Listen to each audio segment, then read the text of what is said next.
tane o. Omarurus na tuikera mu, dongi tane o.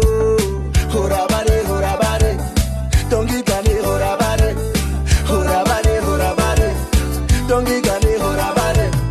Auchokna keranu, dongi tane o. Kamanya roka keranu, dongi tane o. Horabare, horabare, pausa, horabare, horabare, horabare, tisa, horabare.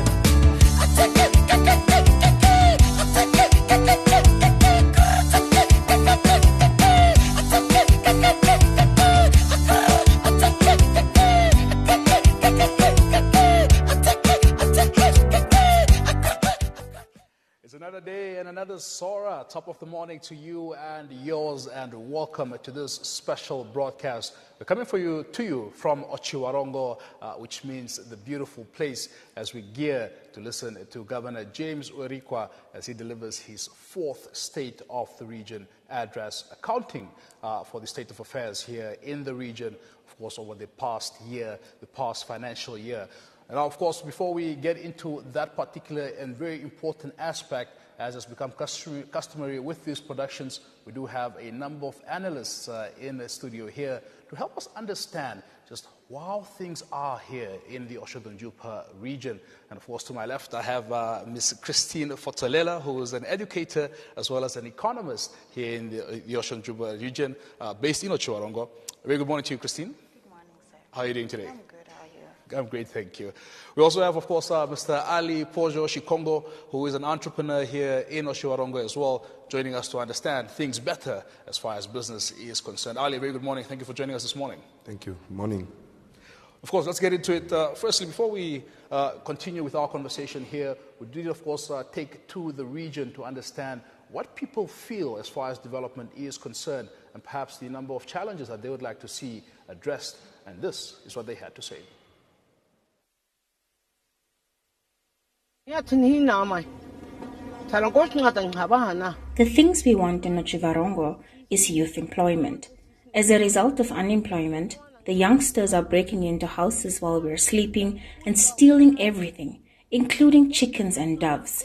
Now, the youth are filling up the streets. I applied for an erven and I have been waiting.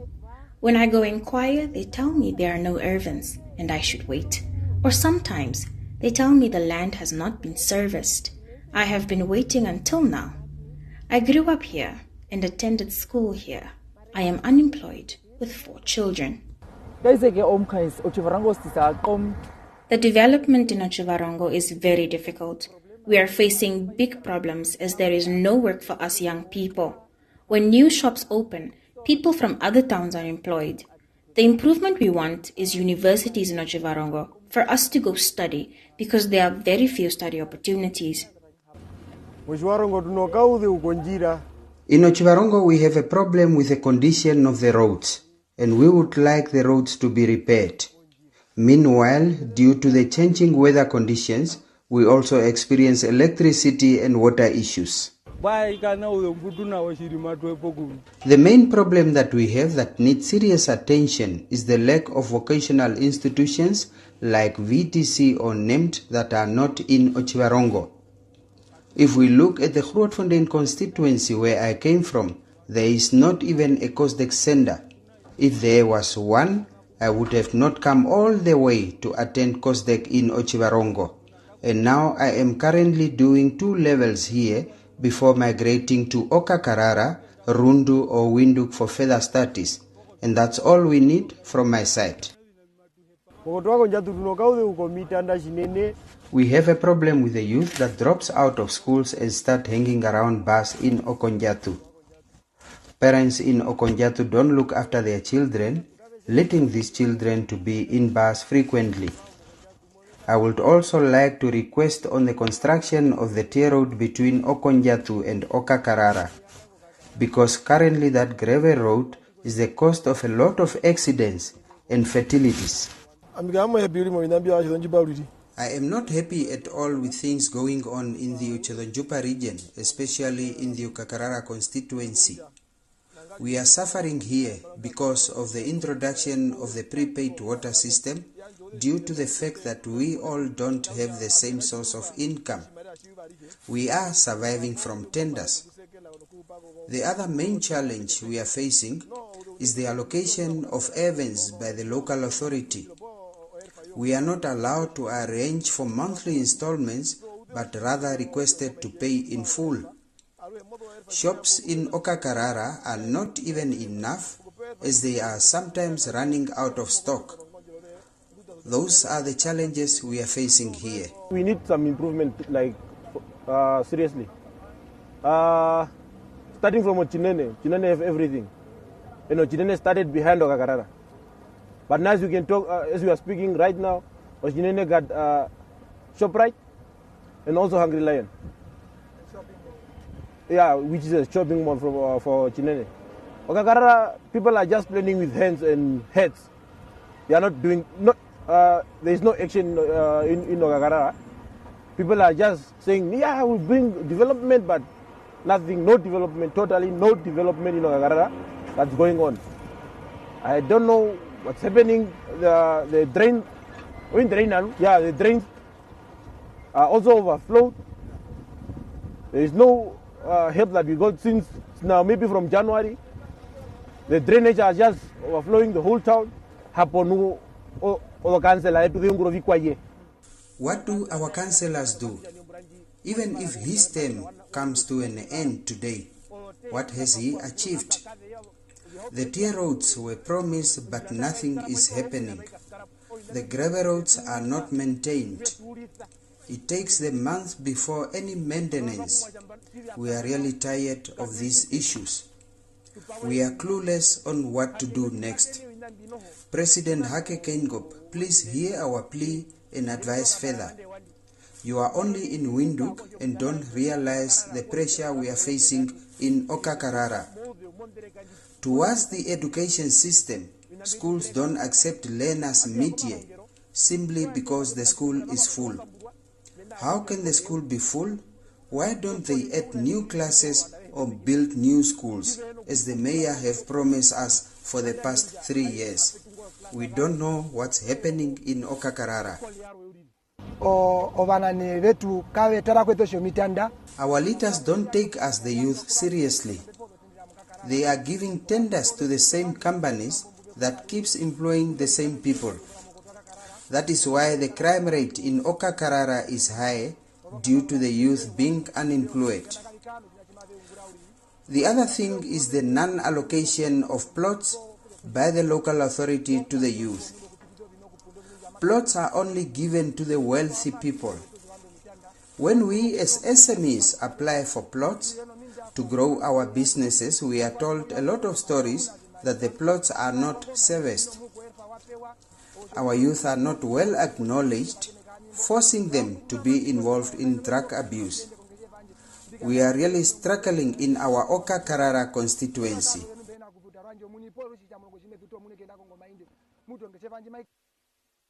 Some of the sentiments echoing from across the Otjozondjupa region there. Very good morning to you once more. If you're just joining us, we are here in Otjiwarongo, where we're gearing up to hear Governor James Urika's 4th State of the Region address to account for matters here in the region. Of course, we are at the Regional Council offices here in Otjiwarongo, and we'd like to thank our sponsors who helped make our set look very beautiful this morning. They are, of course, Otjiwarongo Fernmart, as well as Otjiwarongo Bears. Many, many thanks to them indeed. Let's get into our conversation for this morning. Christine, we've heard a lot there. Ali, we've heard a lot there from the people of the region. But before we get into those sentiments, just talk to us about what you make of the state of affairs here. What would you say is the state of the Otjozondjupa region here? Youth unemployment is quite a challenge in the Otjozondjupa region in general. And that was one of the main highlights from the local people that they have expressed. Being a teacher, there's quite a high dropout of the youth from school, and that actually has contributed a lot to a high rate of unemployment in the Otjozondjupa region. And perhaps one of the things is also the lack of vocational training, because when these youth have dropped out of school, they actually do not have any basic vocational training to do the minor jobs such as, for example, plumbing, where they can get employed in that, road construction, building, and so on. So if there was vocational training or vocational school in its sense, because we only have, Otjozondjupa itself, we only have one school that is offering vocational education, and that is Parisa Secondary School. And actually and then we have Korab in Otavi, but that is not enough to cover, to be able to accommodate all the youth that need to be trained into that. And actually that has contributed to a high unemployment rate in Otjozondjupa region. Youth unemployment, that is the biggest challenge, that's the biggest challenge in the Otjozondjupa region. region. Ali, from where you sit, what would you say is the state of affairs here? I'd have to, my observation is on ground level, because within the community. So this is not an observation that is seen from afar. I am with these people every day, and I understand their needs. Yes, with what we were talking about with vocational training, we have COSDEC here. It's doing something, but it's a little drop in a big ocean. So there's always room for improvement. We were trying to get into talks with the governor and trying to bring universities to Otjozondjupa, because there's been this question in my mind for years, why we are sort of overlooked. We're in the center, and Otjozondjupa boasts 166,000 people. So we have the numbers. So I don't understand, and I challenge the state or whoever is in charge. Can we look at Otjozondjupa? Can we caucus? Can we work together, the youth and the state and all these organ bodies? Can we sort of bring other alternative means of education, or even with work? There is really very, very little work. There's a lot of construction happening, but it can't employ everybody. Not everyone has those set of skills. So that's where the VTC, bringing in VTCs here, will really work for our advantage in the future. Very much so. If we could say there's been some positives over the past year or so, what would you highlight as some of the positives in terms of development here? Okay. In terms of local economic development, what should I look at? Okay, maybe I would think that with the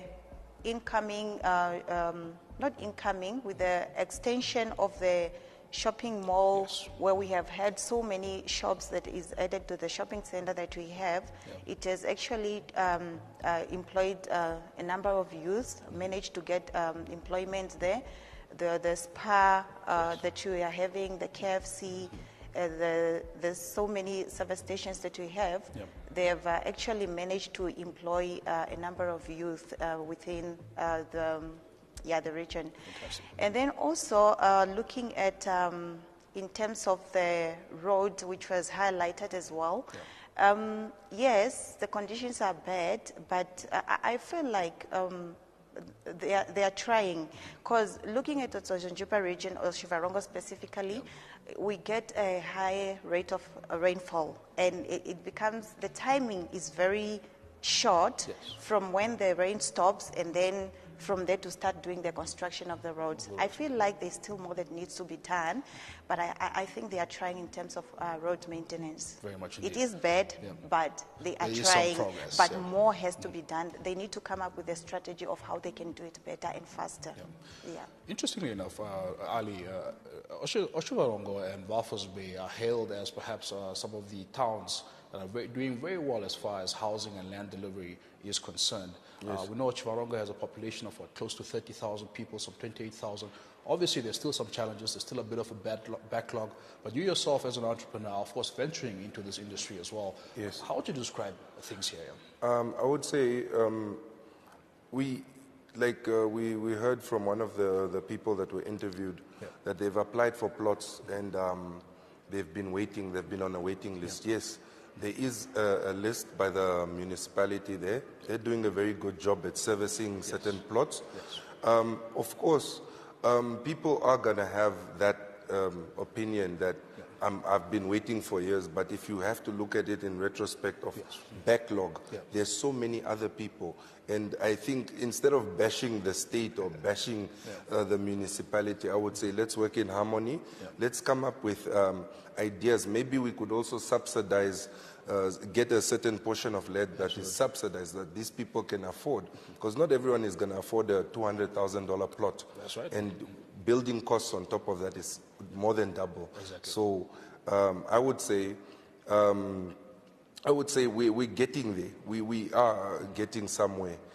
I think if I have to talk about now the progress so far economically wise here in Otjozondjupa, I'd say I'm urging my people, my party, my government that I want Namibia to sort of be less dependent on South African-owned companies. And so that we can also grow our GDP, meaning introducing companies that are also Namibian-owned for the future. Because now what happens is most of the money ends up leaving the country. But I want to keep the country. I want to keep the money here so that we can grow our economy at a more rapid pace. And so far, I mean, with farming, we're doing very well. Sports is doing well. The malls that have employed people, you know, we're getting There's a lot happening. There's a lot happening here. And I'm glad you're mentioning, we spoke about, the decentralization of services earlier on, before we started here. Because I feel most of the companies, look at how Windhoek, the capital, is clustered. The road networks have been almost the same since post-independence. Windhoek is clustered. All our students post-matric have to run to Windhoek to look for university. But if we had universities here in Otjiwarongo, if we had IUM here, UNAM, Poly, the kids could remain here. I mean, they don't have to be subjected to this high rent, and cost of living in Windhoek is really high for the average Namibian to consider. So I just think that if we could sort of spread the companies throughout Namibia. I mean, Newdam is an agricultural school, but why is it not here? This is sort of the hub of agriculture. This is the hub for farming. Yeah, very much. So that would, I think in the future, we could put a pin in that and think about these things, just spreading these things across the country so that the success is not only enjoyed by the capital, but it's also enjoyed by every other region. And it seems to be a trend, because even if you look at, capitals within the regions, Otjiwarongo, for instance, being the capital of Otjozondjupa, enjoys much of development. But you heard the complaints from Okakarara and surrounding areas. How do we start decentralizing the services and progress and development that we enjoy here in capital cities or capital towns like Otjiwarongo? I think it's going to take a lot of teamwork. We have to acknowledge that, look, let's say with farming, we know that the Boere Afrikaner community have been doing this for years. Let's give them their flowers and also acknowledge that we need them. Why do we not work together in harmony? So now what I'm seeing more of is this mindset of blacks are here and whites are here. But if we could combine all this and they give us a little bit of their experience, knowledge, and also, I mean, they own 70% of the land in the country. So we could work in harmony and start all these agricultural programs that are sort of, we can produce 90% of all our vegetables in this country. We don't need to really import anything. Very much. Yeah.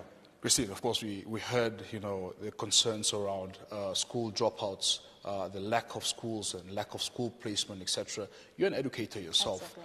Talk to us about the state of education here in the region. Lack of schools, it's really a challenge in our region. And a lot has to be done. And this probably need to be addressed by the town planners in terms of schools in the Ministry of Education. They really have a lot of job to do. I would suggest that just building a block of classrooms a year would really do a lot better, because now you have a school would go for 3-4 years without a block added to it, and then the number of new applicants is coming in every year, and that really causes a challenge. We have parents that are being sent away because the schools are full and so on. And like for this year, a new school has been started. It's a project school, and they, hands up for our Ministry of Education, because they have started already with the construction of that project school that is being hosted at Karundu Junior Secondary School. So the decentralization has begun. Yes, decentralization has been done, but it's something that it's a long-term planning that they need to be doing every year. They need to evaluate every year a number of learners that they are expecting, or applicants that they are expecting to get every year, and then if every year they are adding a block of classrooms, like I said, then it will resolve a lot of challenges that you have faced. Absolutely. Yes. Also, in the Juba region, as far as education is not doing too bad in terms of performance. We've seen one of the schools, reach the top 5 in the latest results. Just from where you sit once more as an educator, what do you make of, apart from the lack of infrastructure, as far as performance is concerned, what do you make of the region? Yeah, being number 5 is good, but we are aiming for the top. We need to be in the top 2, or being in the top, But a lot has to be done as well. This involves being in consultation with all the stakeholders that are involved in education.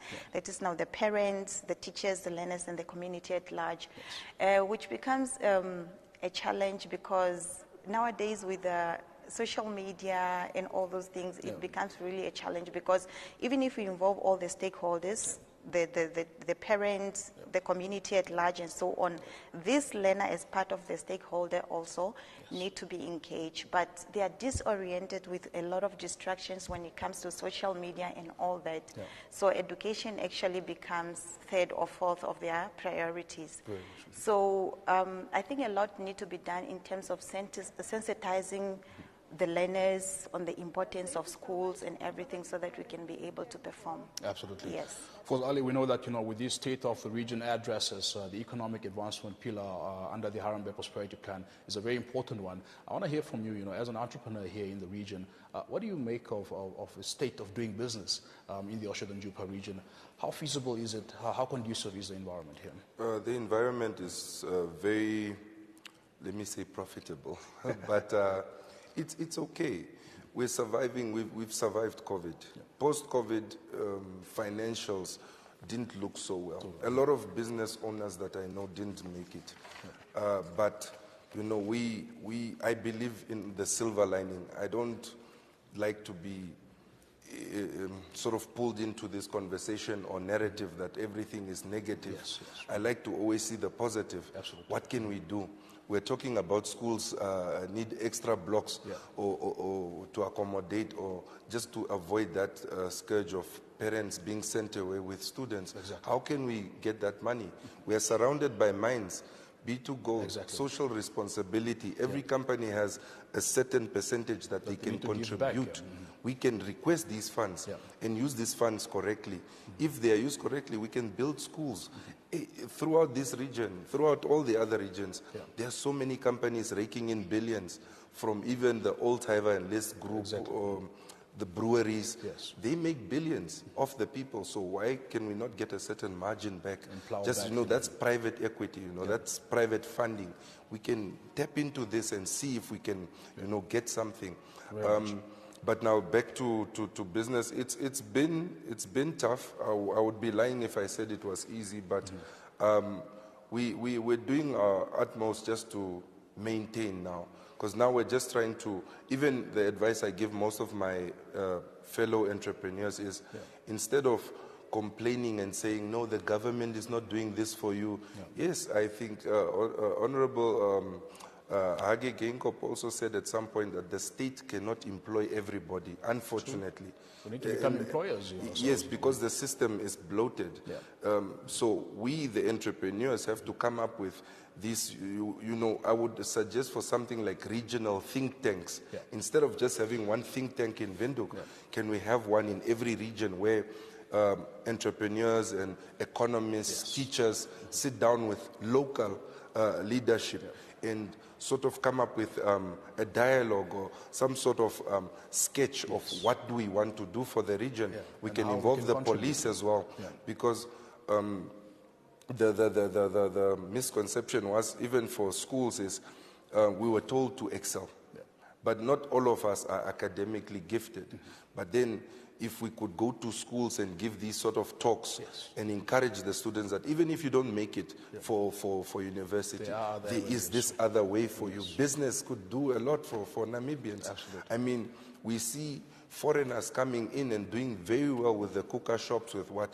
They're not out there stealing, but they are just, generating funds for their own families. Absolutely. And we could learn from that. Yes. I'm glad you mentioned B2 Gold. I was hoping to have this conversation after the governor's address, but obviously we know B2 Gold, the lifespan of the mine has been cut. We know there's been retrenchments so far, but we also know the contribution that this mine has had, especially to areas like Otjozondjupa. Yes. I mean, it's just situated outside Otjozondjupa. I know many people, friends, people from varsity, etc., who've really benefited, done well for themselves as far as that mine is concerned. Let's talk to us. How big of a blow is this for the Otjozondjupa economy, looking at the lifespan of this mine? I mean, when people hear things like a mine is going into retrenchment and closure, it's very sad to hear, because this is an old tale, Namibian tale. How many mines have closed? Exactly. And what happened to our people post or after the fact. But I think this also comes down to us just not, I would always advocate for businesses that don't depend solely on foreign investment. And can we try and do something for ourselves, something we can keep? But yes, B2 Gold has done a lot for this community. I'm going to acknowledge that. I think, I do not know exactly how many years are left, but I think we can still engage with them, maybe come up with alternatives. With Dundee. Yes. Dundee is not a mine, it's a smelter. So can we come up with something like that? Can we maybe repurpose or rebrand B2 Gold? Can it have another purpose and still employ our people? I mean, there is just, I think all this just comes down to sitting down and trying to create something from scratch. Absolutely. Yes. Christine, I think you can add on to Ali, as far as... While you are at it with the B2 Gold, and when you're saying that we still need to do a lot as a local, or let me say as a country on its own, this is when a country have to come in, and probably the government owns their own mines, because now we depend on foreign-owned mining licenses or so on, or operations. We need to start doing our own exploration, and then the government can probably now buy out this exploration or discoveries that are made by these particular mines. And then we run our own mines, because now we depend on the foreign companies that are owning these particular mines, and then when they are closing, we all want to cry and all that. So this is when the government need to step in and have ownership of all the resources that the country is having. Absolutely. So that our people can be able to benefit in the long term. Because now looking at now how B2 Gold is going to affect the local community, it's going to be affected so bad, I think. The effect is going to be bad, because we have people who have had bought houses. Now, we have had people that were renting into these houses and so on. So maybe the property value will even go down. It's gonna be a blow. Some people have extended, people have expanded their houses due to the demand of accommodation from the people that were employed by the mine. And it's gonna be a blow. You have so much big property that you cannot use on your own, and now you don't have anybody to rent the property from you, and so on.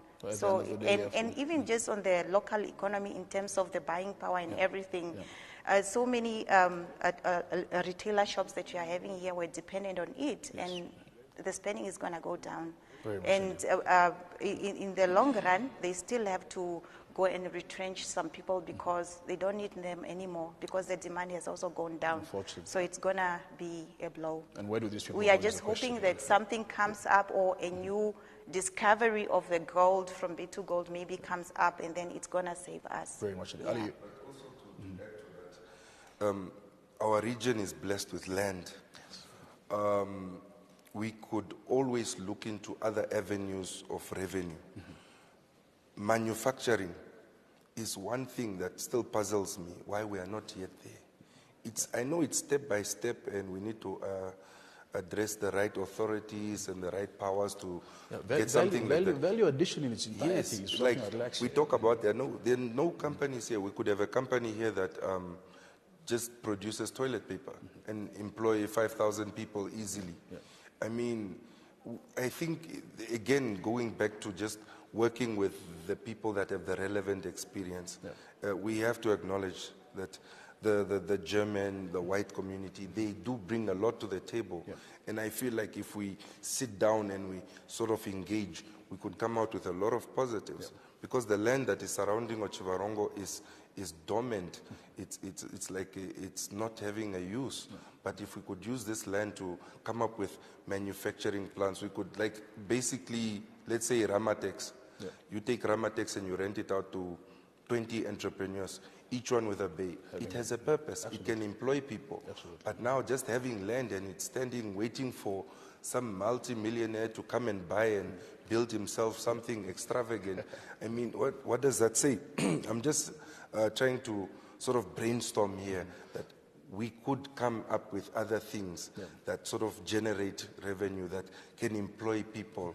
And I believe there's that avenue, you know. I like to praise, and I hope the older generation of governors are not going to feel offended by this comment, but, you know, when you look at these younger generation of leaders, you know, the Neville Andre Topes, the Maria Sheas, the James Werikwas, you know, who really have an attachment to the youth and to open door policy. And let's just talk about, you know, Governor James Werikwa for a bit, and, you know, the Otjozondjupa region under his leadership. No, he is a gentleman. He is open door policy.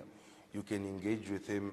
I've been blessed enough that him and our Meme Mbakera, they've graced my business a few the Moses times. Machais, you know. Yes, and Moses Machai. I mean, these are people that are in our community. As young as they are, they actually have discovered that their power is engaging with the youth. And that says a lot about them, because the youth is the future. Absolutely. Christine, from your perspective, what do you make of the man, James Werikwa? I love his open door policy, and as a school, we run a debate for high schools. And he's actually the patron for our regional debate for the schools for Otjozondjupa region, and he really does a lot for us in terms of advising, in terms of resources. He's really quite open in terms of advising the youth and so on. We are really, really blessed to have him as a leader. I just wanted to touch on a little bit about him being an entrepreneur. Ali, sorry, I have to put you on the spot here. So as part of your corporate social responsibility, I think as entrepreneurs, you need to go around the schools, because this is where the youth are based. You need to go around the schools like yearly or twice a year, just to go and advise the youth on in terms of entrepreneurship, how important it is and so on, because we can't keep on crying about youth unemployment while they need somebody to learn from. And when they see you as a young person owning a business, it's kind of an encouragement for them. It's kind of a motivation for them to be able to also start their own businesses. Go to VTC, go to Costech, and because I think what they are being taught entrepreneurship at the vocational schools, but it's more into theory. But they need somebody to go there, you know, and in a practical, because I mean, the purpose of the vocational schools is not for them to come out and look for employment. It's for them to be equipped with their skills and be able to start their own businesses, to work for themselves. But it doesn't happen. You will tell them, they are there complaining. They will still keep complaining that, no, we don't have employment and so on. I like that we're holding each other accountable even on this platform. Very interesting point, because a few years back, I had this idea of having maybe four fellow entrepreneurs join me, and we approached the Ministry of Education if we could do sort of a sponsored sort of thing, because I mean, if they can sponsor us a small bus and we can go to various regions, various schools, talking to, just giving these students sort of a perspective that you, even if you don't fall into this percentage of doctors and engineers, there's always something else, because now the trades, the plumbers, the electricians, those guys are the ones that are needed. The drivers of the economy. Yes, the drivers of the economy. Very much so. The entrepreneurship skills, they still feel like they have to be done with whatever trade they are doing and still go and look for employment. And I think another challenge is startup capital as well. So this is when the local entrepreneurs need to engage our capital providers, the banks, and so many others. I don't know if in the region we have a youth kind of sponsorship that gives the entrepreneurs, the upcoming entrepreneurs. I know DB and them are quite involved across the country, so I think they cater for where they can be borrow money and then be able to start up their own businesses. I think if we do that, then we are good to go. I think capital is one of the challenges. But we should also understand this very, very clearly. Capital without information is a waste. All these upcoming entrepreneurs need to understand that this is a very rough industry.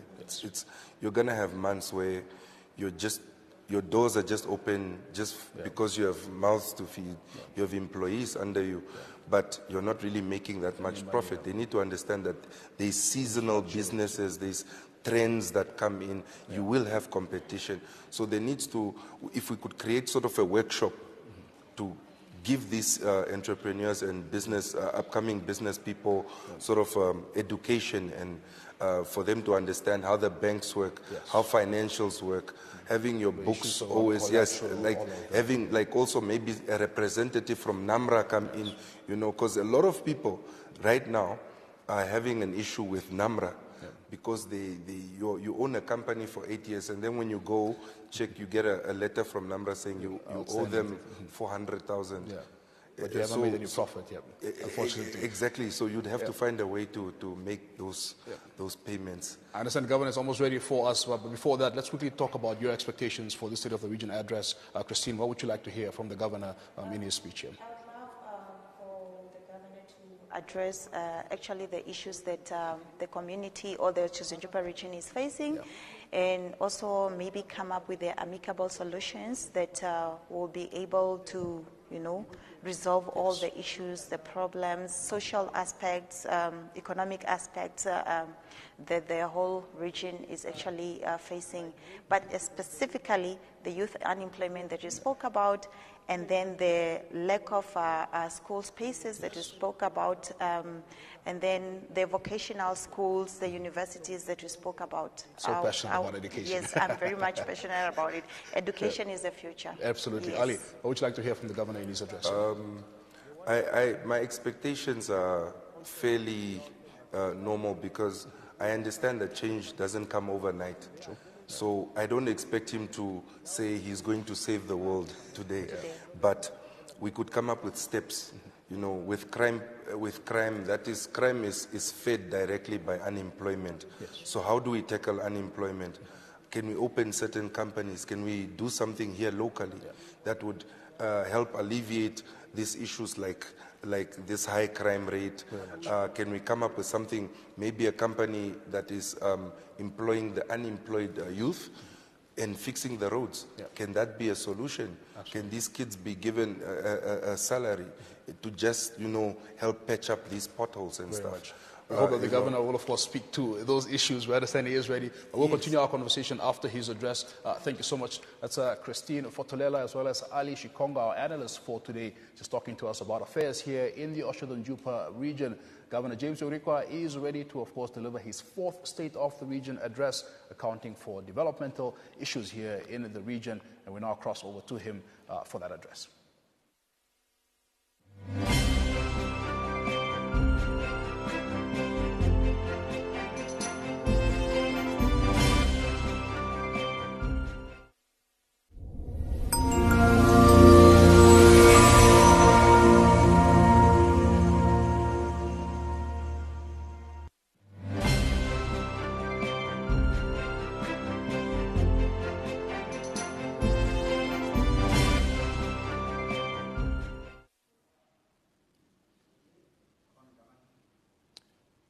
Thank you. Chairperson of the Otjozondjupa Regional Council, Marlene Namambakera, and who is also the constituency councillor of Oshiwarongo constituency. Various regional constituency councillors that are present here. constituency councillors that couldn't join us because they are equally committed to other obligations and responsibility, primarily at the National Council, the Chief Regional Officer of Otjozondjupa Region, Agatha Mweti, traditional authority leaders that are present here, local authority leaders that are present here in various capacities, captains of the industry, heads of departments that are present here, ladies and gentlemen, members of the media. It is indeed my sincere honor and gratitude standing here today as Governor of Otjozondjupa Region, a direct representative of His Excellency, the President of the Republic of Namibia, Dr. Hage G. Geingob, as well as a representative of the central government, to account to you, the sovereigns, on the activities, projects and programs of the government for the 2022-2023 financial year. This address is in accordance with the Namibian Constitution, Article 110A, Sub-Article 5 and 6, and of course together in alignment with Section 11D of the Regional Council Act, that is Act number 22 of 1992. Otjozondjupa region, as you might be aware, is one of the largest regions, fourth largest to be specific in our country, with a geographical size of 105,460 square kilometers, with a population in excess of 163,000 Namibian citizens. And of course, it is divided into 7 constituencies. Those constituencies are Okahanja, Oshiwarongo, Okakarara, Otavi, Grootfontein, Chumkwe, and Omatako. Out of the 7 constituencies that we have in our region, Otjozondjupa has a comparative advantage of having 5 towns, of which 3 are the Oshiwarongo, Okahanja, and Grootfontein are part 2 municipalities, while 2 are town councils, that is Okakarara and Otavi. We have 9 settlements, and these settlements are growth points whose next level of development is either a village council or a town council at local authority level. The 5 towns have various disparities in terms of strength, and our aim is to ensure equitable distribution of social amenities and developmental opportunities in order to create a chain of complementary economic activities in the various towns and constituencies of our region.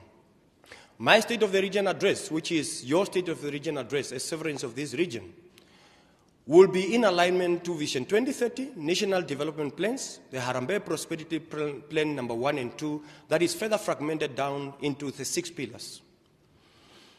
Number 1, for effective governance, which is about good governance. The key focus of our region is to enhance good governance through the strict adherence to all principles of good governance. And as you might be aware, there are key 8 principles of good governance.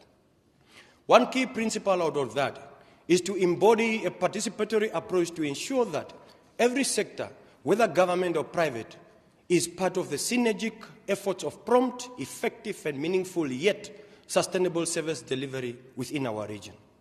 In terms of the enhancement of the security and rule of law within our region, the strategic objective under effective governance, it is paramount to ensure that effective governance is a conducive and peaceful environment through which we can be able to enhance security and rule of law.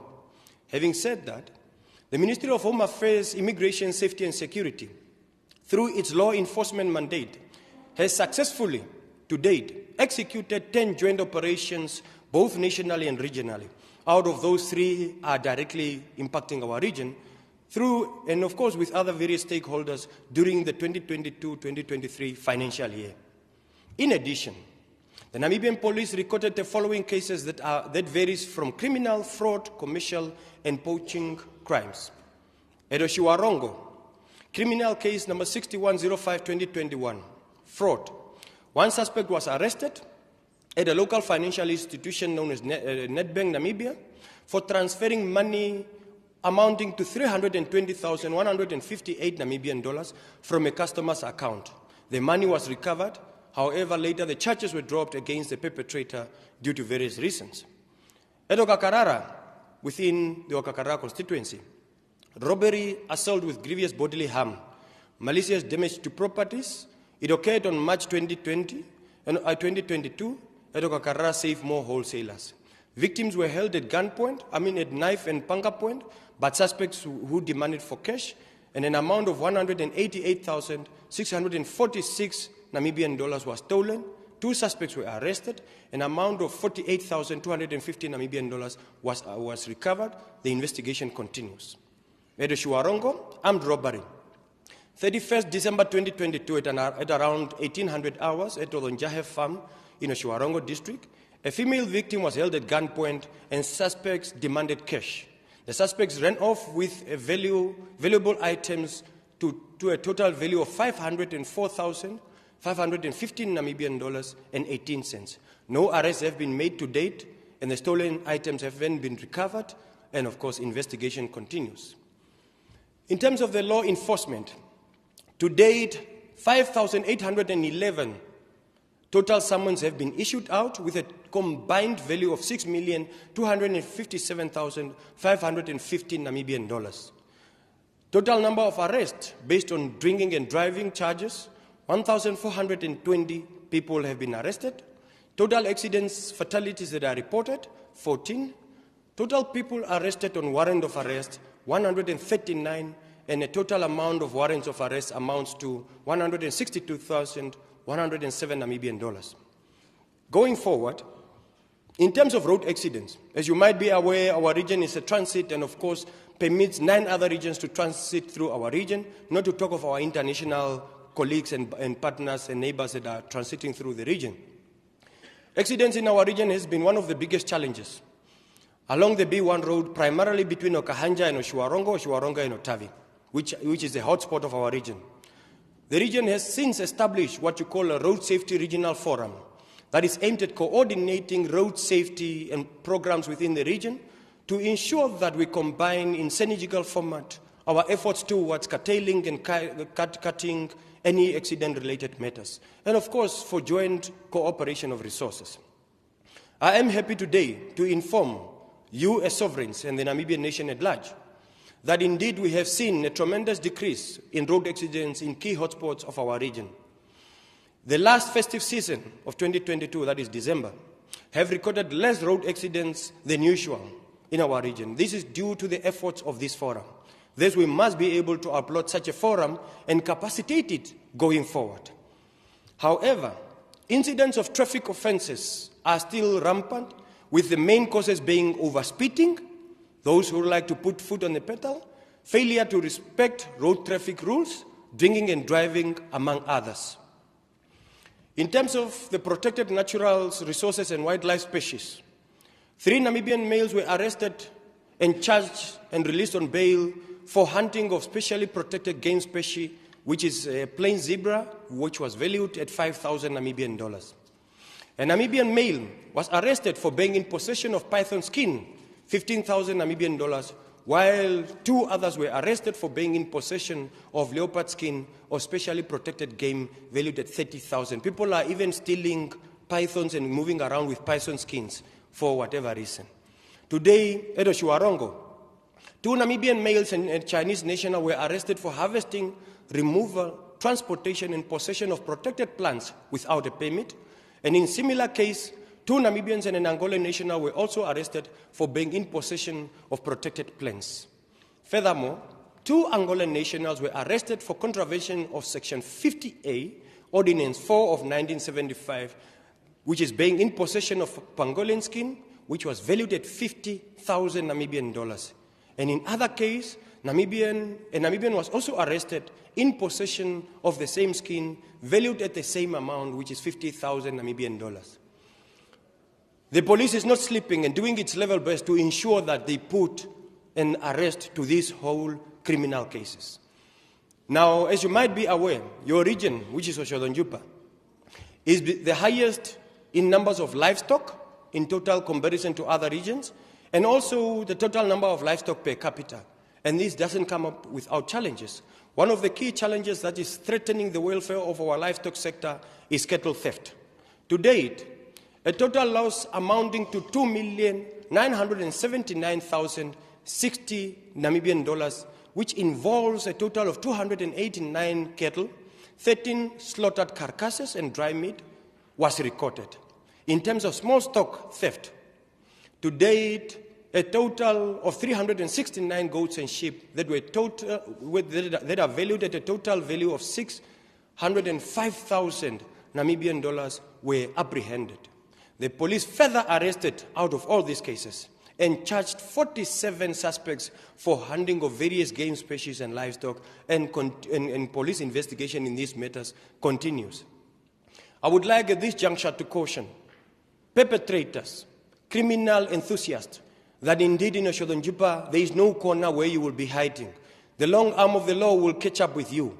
And indeed, Commissioner Shivede and your team, plus other security forces, will take note and value your efforts as far as curtailing criminal activities in the region is concerned.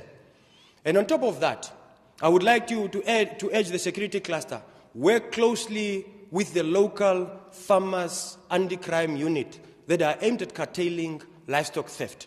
They tend to be positively doing so, and they tend to be doing so effectively. It is important that whatever we talk about, we need to also give note and observe what are the challenges that are faced by the police. One of the key challenges is a shortage of housing, which is accommodation. It is the greatest challenge that is facing our men and women in uniform to date. A few of them have managed, out of their own, to be able to get housing and errands through various means. But I would like to urge and call upon the local authorities to ensure that we fast-track housing and, of course, land delivery to the men and women in uniform. The concept of creating a village for men and women in uniform is still alive, and I would like to urge municipalities to explore this opportunity to be able to make housing shortage a thing of the past in the men and women in uniform. In terms of the police mortuary, there is a serious need for a police pathological unit in our region, and this issue should receive the utmost attention that it deserves. You might have noticed that our police are challenged. The region is vast. To date, 15 vehicles were decommissioned out of the whole police force, with 50 to 60% of the fleet still grounded. And this is grounded due to accidents and mechanical problems. If we have to be specific, Mangedi Dune, Okakarara, Roida, Osire, Hockveld, Kalkveld, and Combat Police Station, plus Otjiwarongo Crime Investigation Units are without vehicles. Transport in these stations is being sourced from nearby stations. And this is giving meaning whenever you call police for emergencies, why at times they cannot be there on time.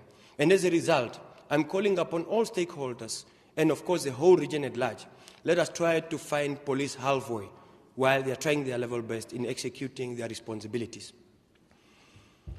As we strive to enforce a sense of nationalism within our region and beyond, we place emphasis in ensuring that our region citizens have access to national documents, such as IDs and birth certificates, which are mandatory documents for recognition purposes, and also accessing of services such as grants, and most importantly, to enable young ones to enroll for schools and other economic opportunities. In Namibia, by law, it is mandatory for anyone who has attained the age of 16 to have an identity document. I appeal today for mobile outreach activities to be conducted in remote areas, such as Chumkwe or Matakwe and Okakarara, where people are unable to make means possible through the lack of means, to be able to make way to central areas where they can apply for these national documents. Not also forgetting that the Ministry of Home Affairs have been carrying out these activities, but want to encourage, let us strengthen them. The introduction of the electronic notification system for birth and death registration and other services is a highly welcomed initiative.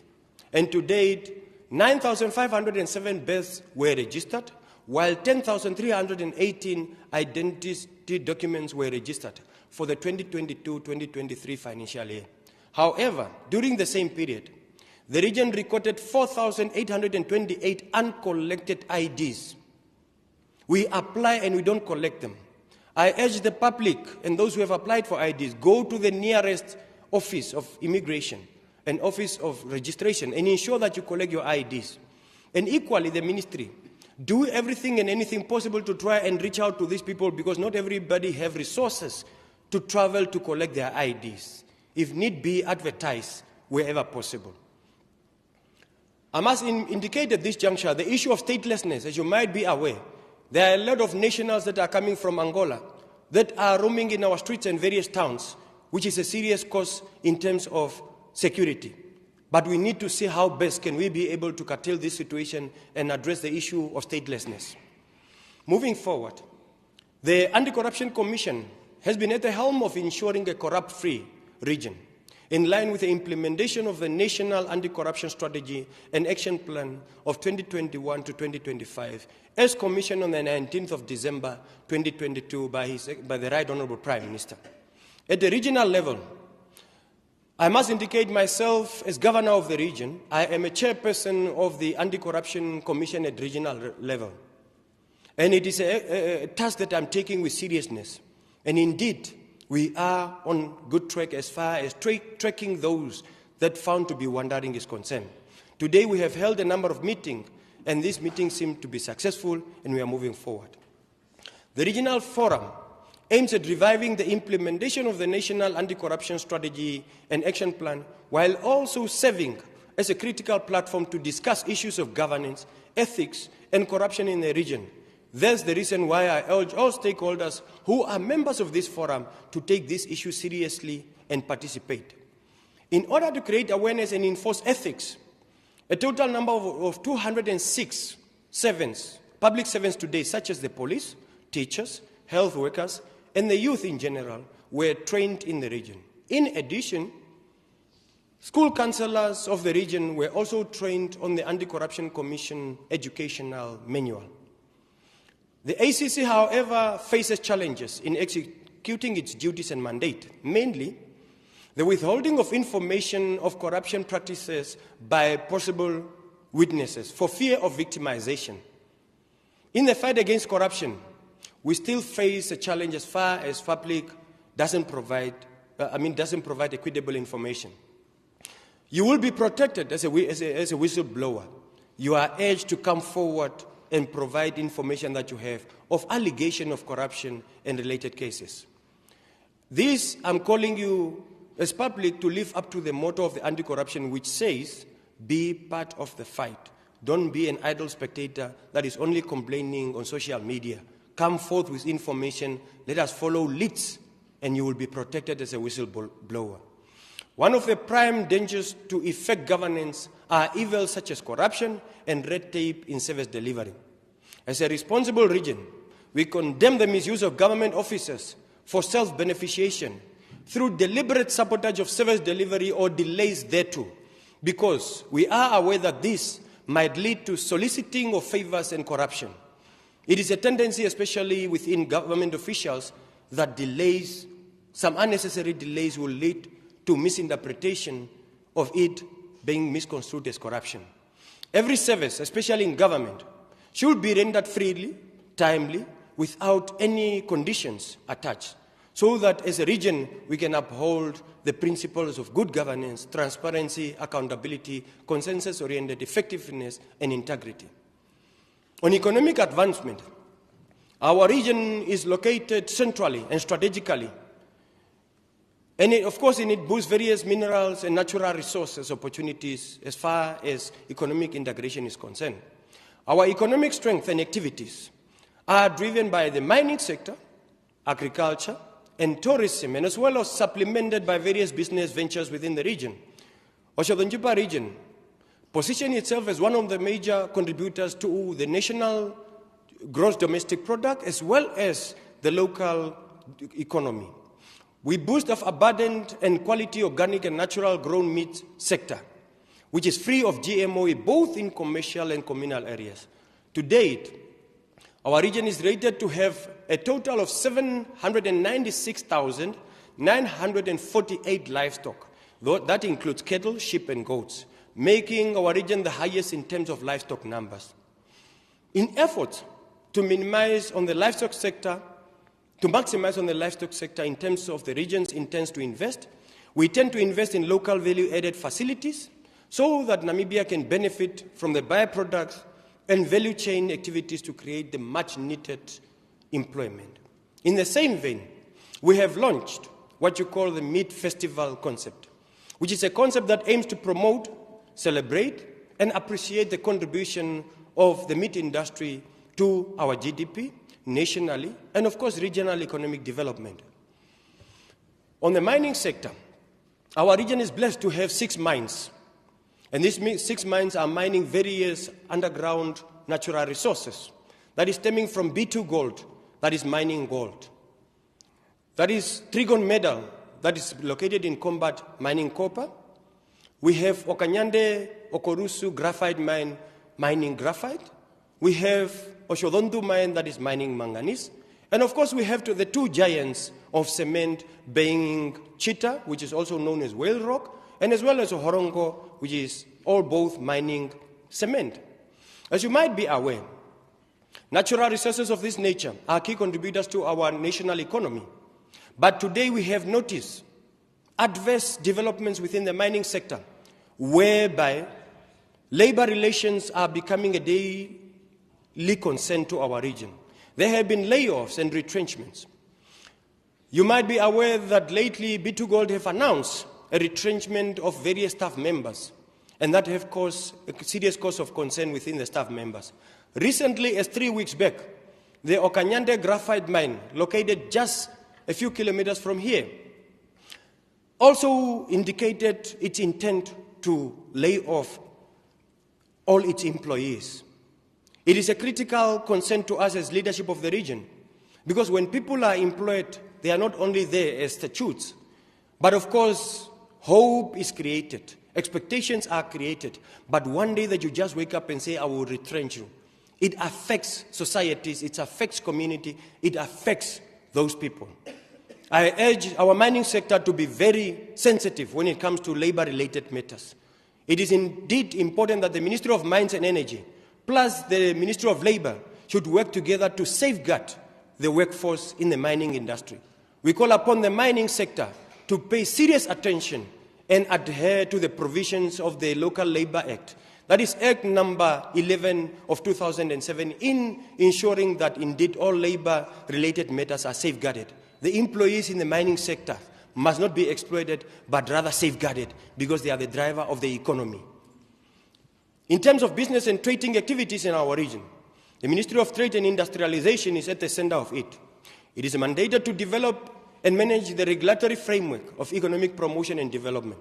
As a region, we advocate for an increase in manufacturing industry so as to create employment and maximize on value-adding activities.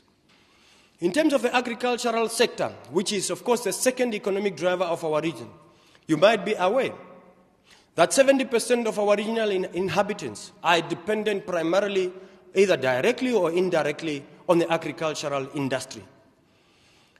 I must mention today, we are blessed as a region to have the Maize Triangle, which is embedded on rich underground aquifers. High rainfall that is even going up to 850 to 1,250 millimeters of rainfall during a particular rainy season. Produces tons of maize and other grains throughout the region, which are contributing to our domestic economy and, of course, contributing to the national breadbasket. In this regard, the Ministry of Agriculture, Water and Land Reform, primarily and specifically the Department of Agriculture Development, which is also known as DAD, and the Directorate of Agriculture Production, Extension and Engineering Services, also known as DAPIS, facilitates technical and expert assistance to farmers in order to ensure household food security in the region and in Namibia at large. Through its program of NAMSIP, the ministry today have procured and distributed farm machinery and equipment. NAMSIP is an abbreviation of a program known as Namibian Agricultural Mechanization and Seed Improvement Program. Under this intervention, Otjozondjupa region have received 100 diesel chipper hammer mills, 170 seeding transplanters, 160 wheating cultivators, 35 walking tractors with machinery implements that are matching, and of course, in addition, 3 tractors of 77 kilowatts horsepower with matching implements, and it is still to receive 2 row engine-propelled maize combine harvesters, boom sprayers, and an additional 7 tractors of 70 to 80 kilowatts horsepower, and 14 tractors of 40 to 50 kilowatts horsepower, both matching implements before the end of August. This will total the additional number of tractors to our region to be 24 that will be available for farmers to be able to embark on their agricultural activities timeously and effectively for increased productivity. Some of the farm machineries and equipment are already received and have been commissioned and are awaiting distribution to various agricultural development centers in the region, while others are awaiting the recently finalized implementation modalities for loaning to farmers. At this juncture, Honourable Chairperson, Honourable Councillors, I urge you to be at the center and at the helm of ensuring that these equipments and machinery indeed reach all the corners of our region, for farmers take agriculture very seriously. And as we are approaching the rainy season late this year, we need this to be distributed equitably and equally in all our corners of our region. In fulfilling its objective,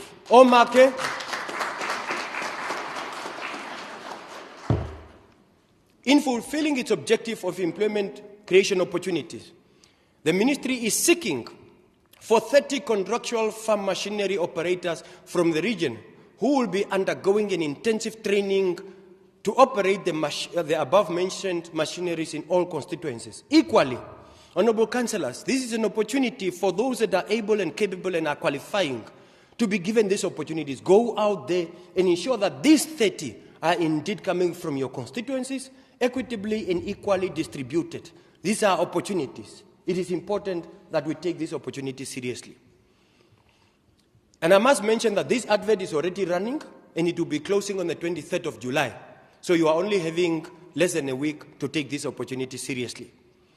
In addition, a total of around 1,806 households have benefited from the subsidized agricultural production inputs, tools and equipment provided through the Dryland Crop Production Program, Horticulture Value Chain Development Scheme, Poultry Value Chain Development Scheme, and the Namibian Agricultural Mechanization and Seed Improvement Program, known as NAMSI. In addition, a total of 1.8 tons of peel millet, commonly known as mahangu, 4.2 tons of maize, 1.7 tons of cowpeas, and 1 ton of sorghum seeds were subsidized under the Dryland Crop Production Program. Through the same intervention, 2,514 households have benefited from the subsidized mechanized services such as ploughing, reaping, planting, and weeding services through the Dryland Crop Production Program during the previous planting season. And I cannot continue without saying, indeed, these programs need to be given a round of applause if we are not jealous. With the assistance of the government mechanized services, to date, a total of 866 hectares has been ploughed. Under the horticultural subsidization program, 56 horticultural farmers were subsidized to access items such as fertilizers, pesticides, seeds, and irrigation equipment and material in the form of water tanks, sprayers, drip systems, and submersible pumps to a total value of 443,557 Namibian dollars. The Ministry of Agriculture, Water and Land Reform has managed to reach about 3,235 farmers through trainings, information days, farm and exposure visits, and demonstration days where farmers are informed on various practices and technologies with emphasis on climate-smart agriculture. This is premised on the global warming trends that are going out there. In addition, under the Poultry Value Chain Development Scheme, 94 producers were assisted with subsidized feed, production stock, material for housing, and veterinary supplies to a tune of 249,186 Namibian dollars. The region, alongside the Maheke region, are being piloted for the Dairy Value Chain Development Scheme, which aims to make Namibia self-sufficient and self-reliant in milk and dairy products through modernization of our rural dairy industry. Importantly, it will impact positively on income generation, employment creation, and nutrition status of our economy. An amount of 2 million Namibian dollars was allocated to the region to support farmers with subsidy for feed, vaccines, value addition, preservation equipment, cold storage tanks, milking machines, pasteurizers, cream separator, butter processor, and capacity building. I call upon farmers to stand up and tap into this opportunity without further delay. The region further have to date registered about 105 seed producers with the ministry. During the period under review, 24 seed growers managed to supply the ministry with certified seeds of about 10 tons of maize, 5 tons of cowpeas, and about 3 tons of sorghum, as well as 200 kilograms of peel millet and mahangu seeds. That is to be distributed to farmers for their production season inputs.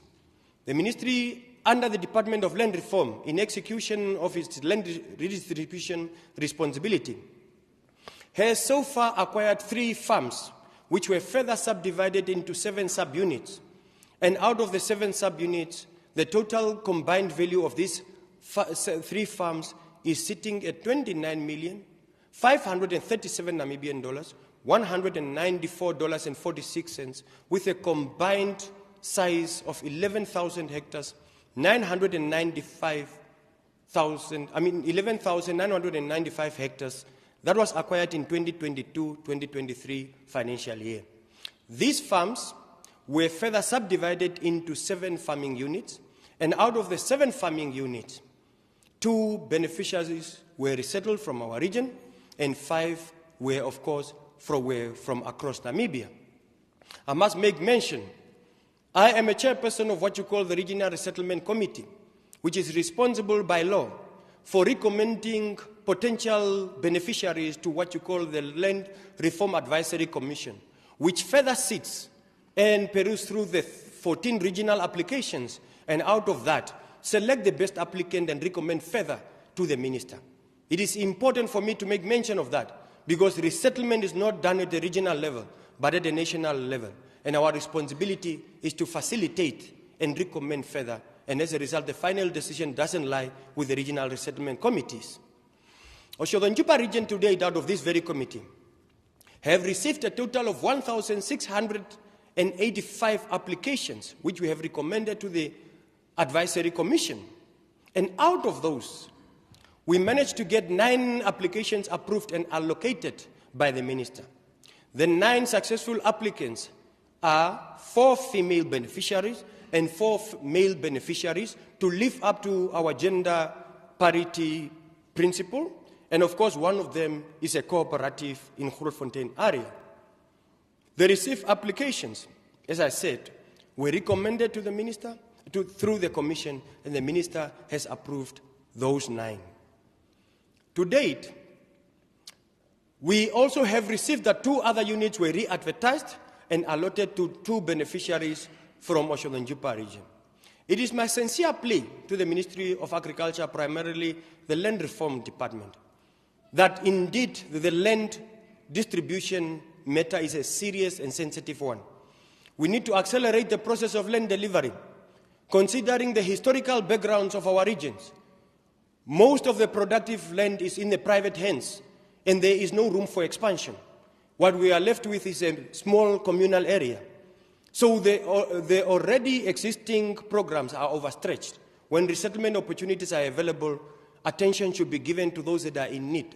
We have spoken about the 70-30 principle, whereby out of a farm, if it is procured, 70% must be resettled to the local inhabitants of that region. I urge the ministry to really look into this issue with seriousness, as it is a serious issue and land is a sensitive matter. I call upon as well, as Otjozondjupa residents, that indeed the demand for land is very high, but the supply is low. Bear with government efforts in land redistribution. Bear with government efforts in ensuring equitable land redistribution. And thus I urge, wherever possible, let us take it upon our belief and trust that government will do everything possible to get this process indeed concluded. And I must make mention, Honourable Chairperson, Honourable Councillor, at this juncture, a total amount of 226,488 Namibian dollars was paid for resettlement leaseholds for the year under review, which is of course an increase of 13.2% in revenue collection from the 200,135 Namibian dollars that we have received in the previous year. I would like to thank the Ministry of Agriculture, primarily the land department, for supporting farmers, and also those very farmers who are resettled for having taken your time and responsibility to pay your lease fees. But I would like to urge resettled farmers, become productive.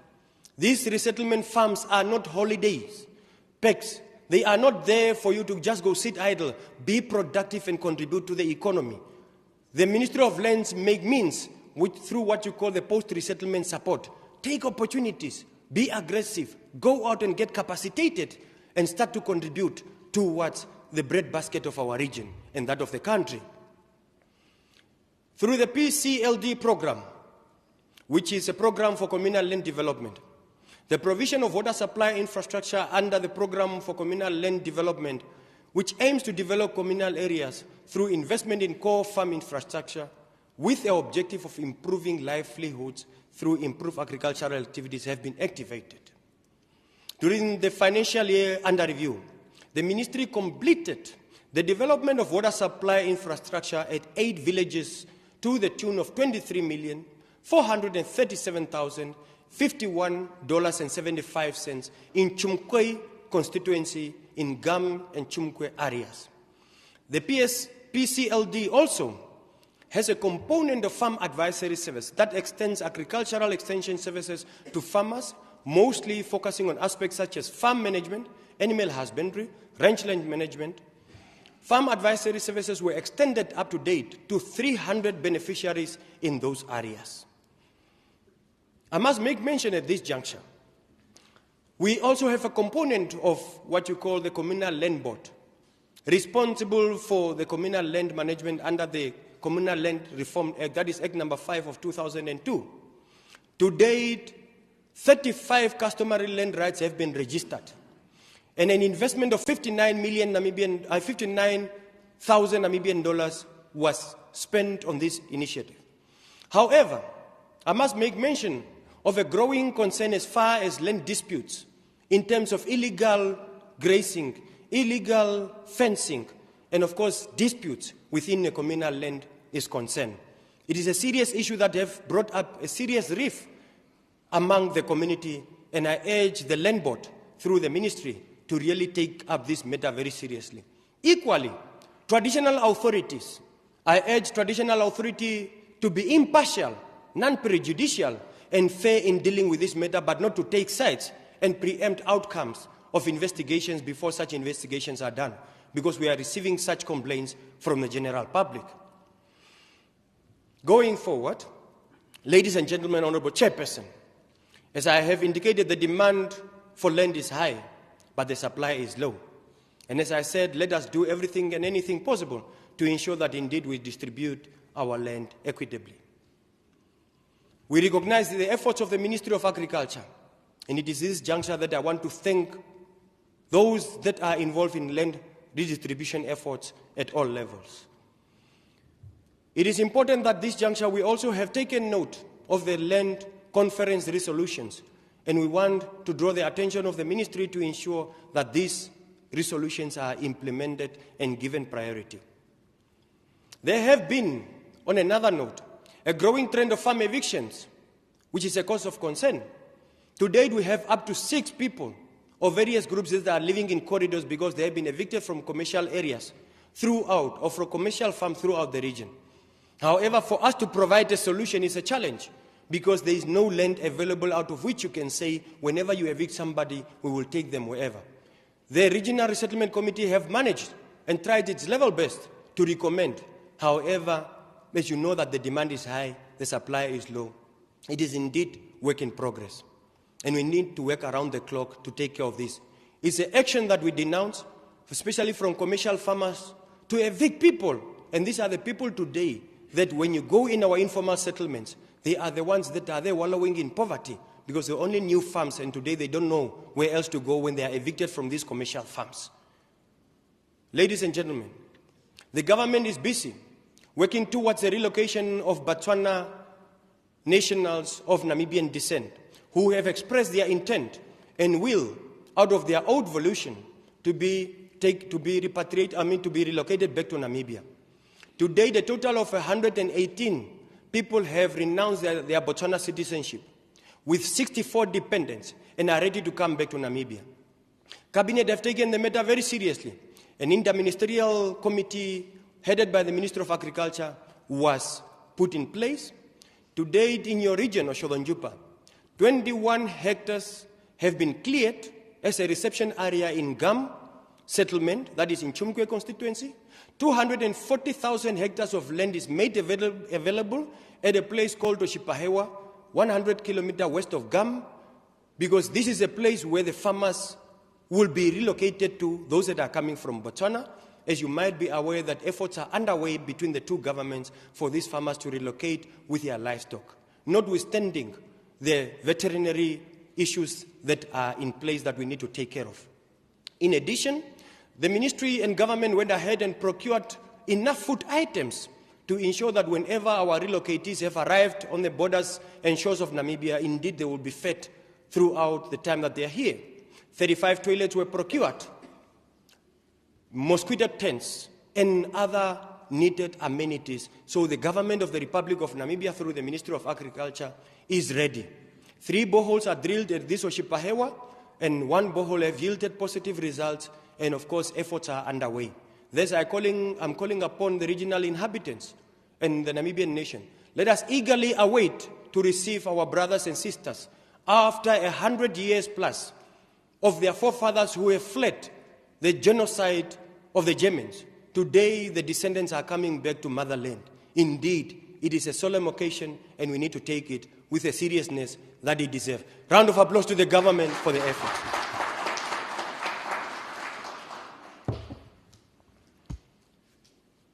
On social progression, the fundamental focus in our region is to ensure that every resident has access to health facilities.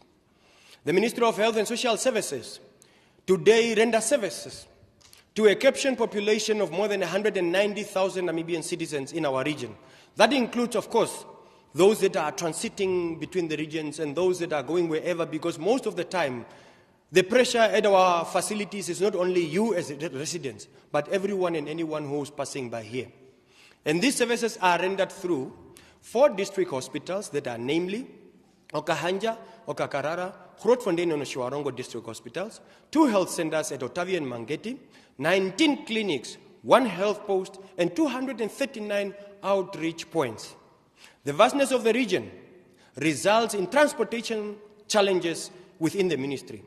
To date, only 57% of the vehicles under the ministry and 64 ambulances are in running condition as far as healthcare is concerned. This is indeed a cause of concern in terms of healthcare.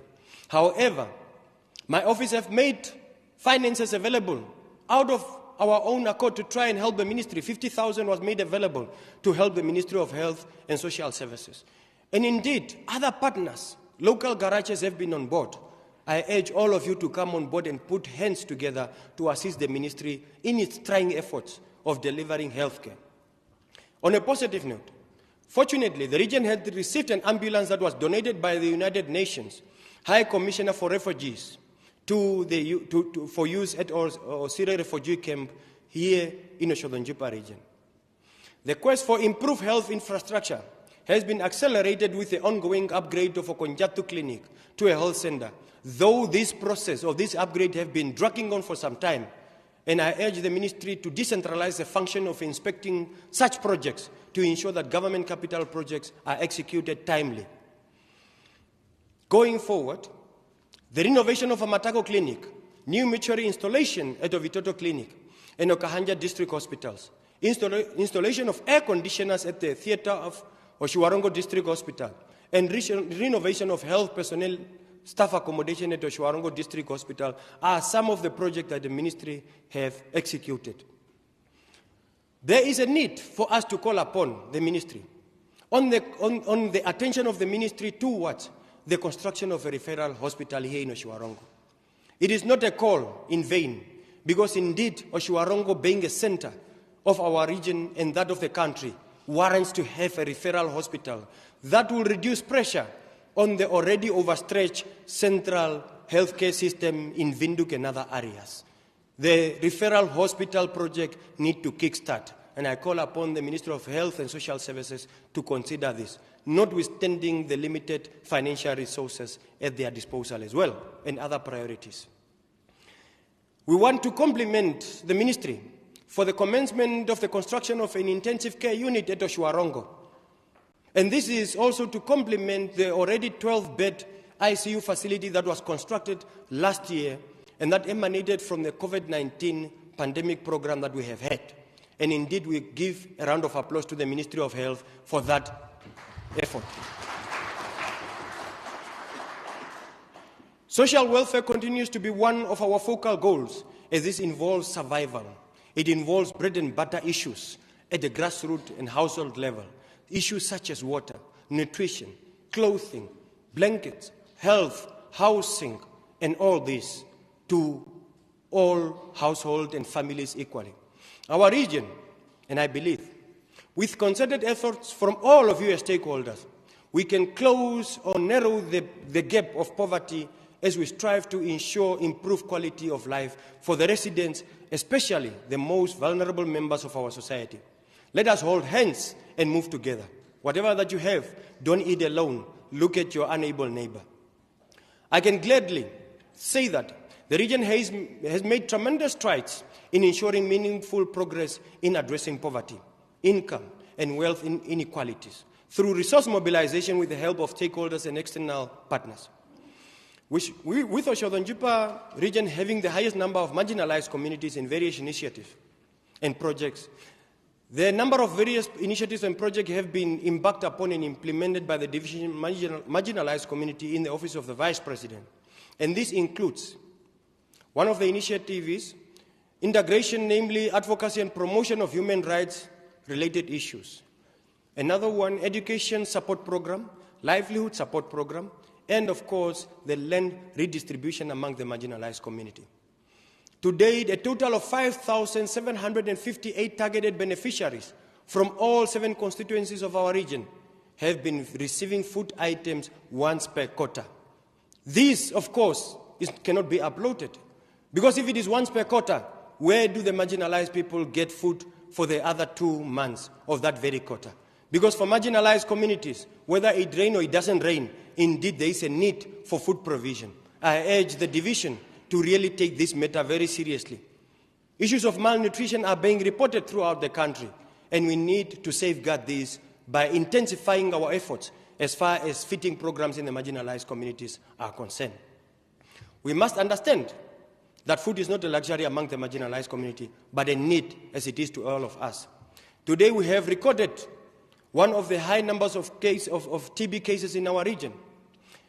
The department came on board and food parcels were distributed to 53 patients in Chumkwe constituency that are suffering from multi-drug resistance and extensively drug-resistant TB.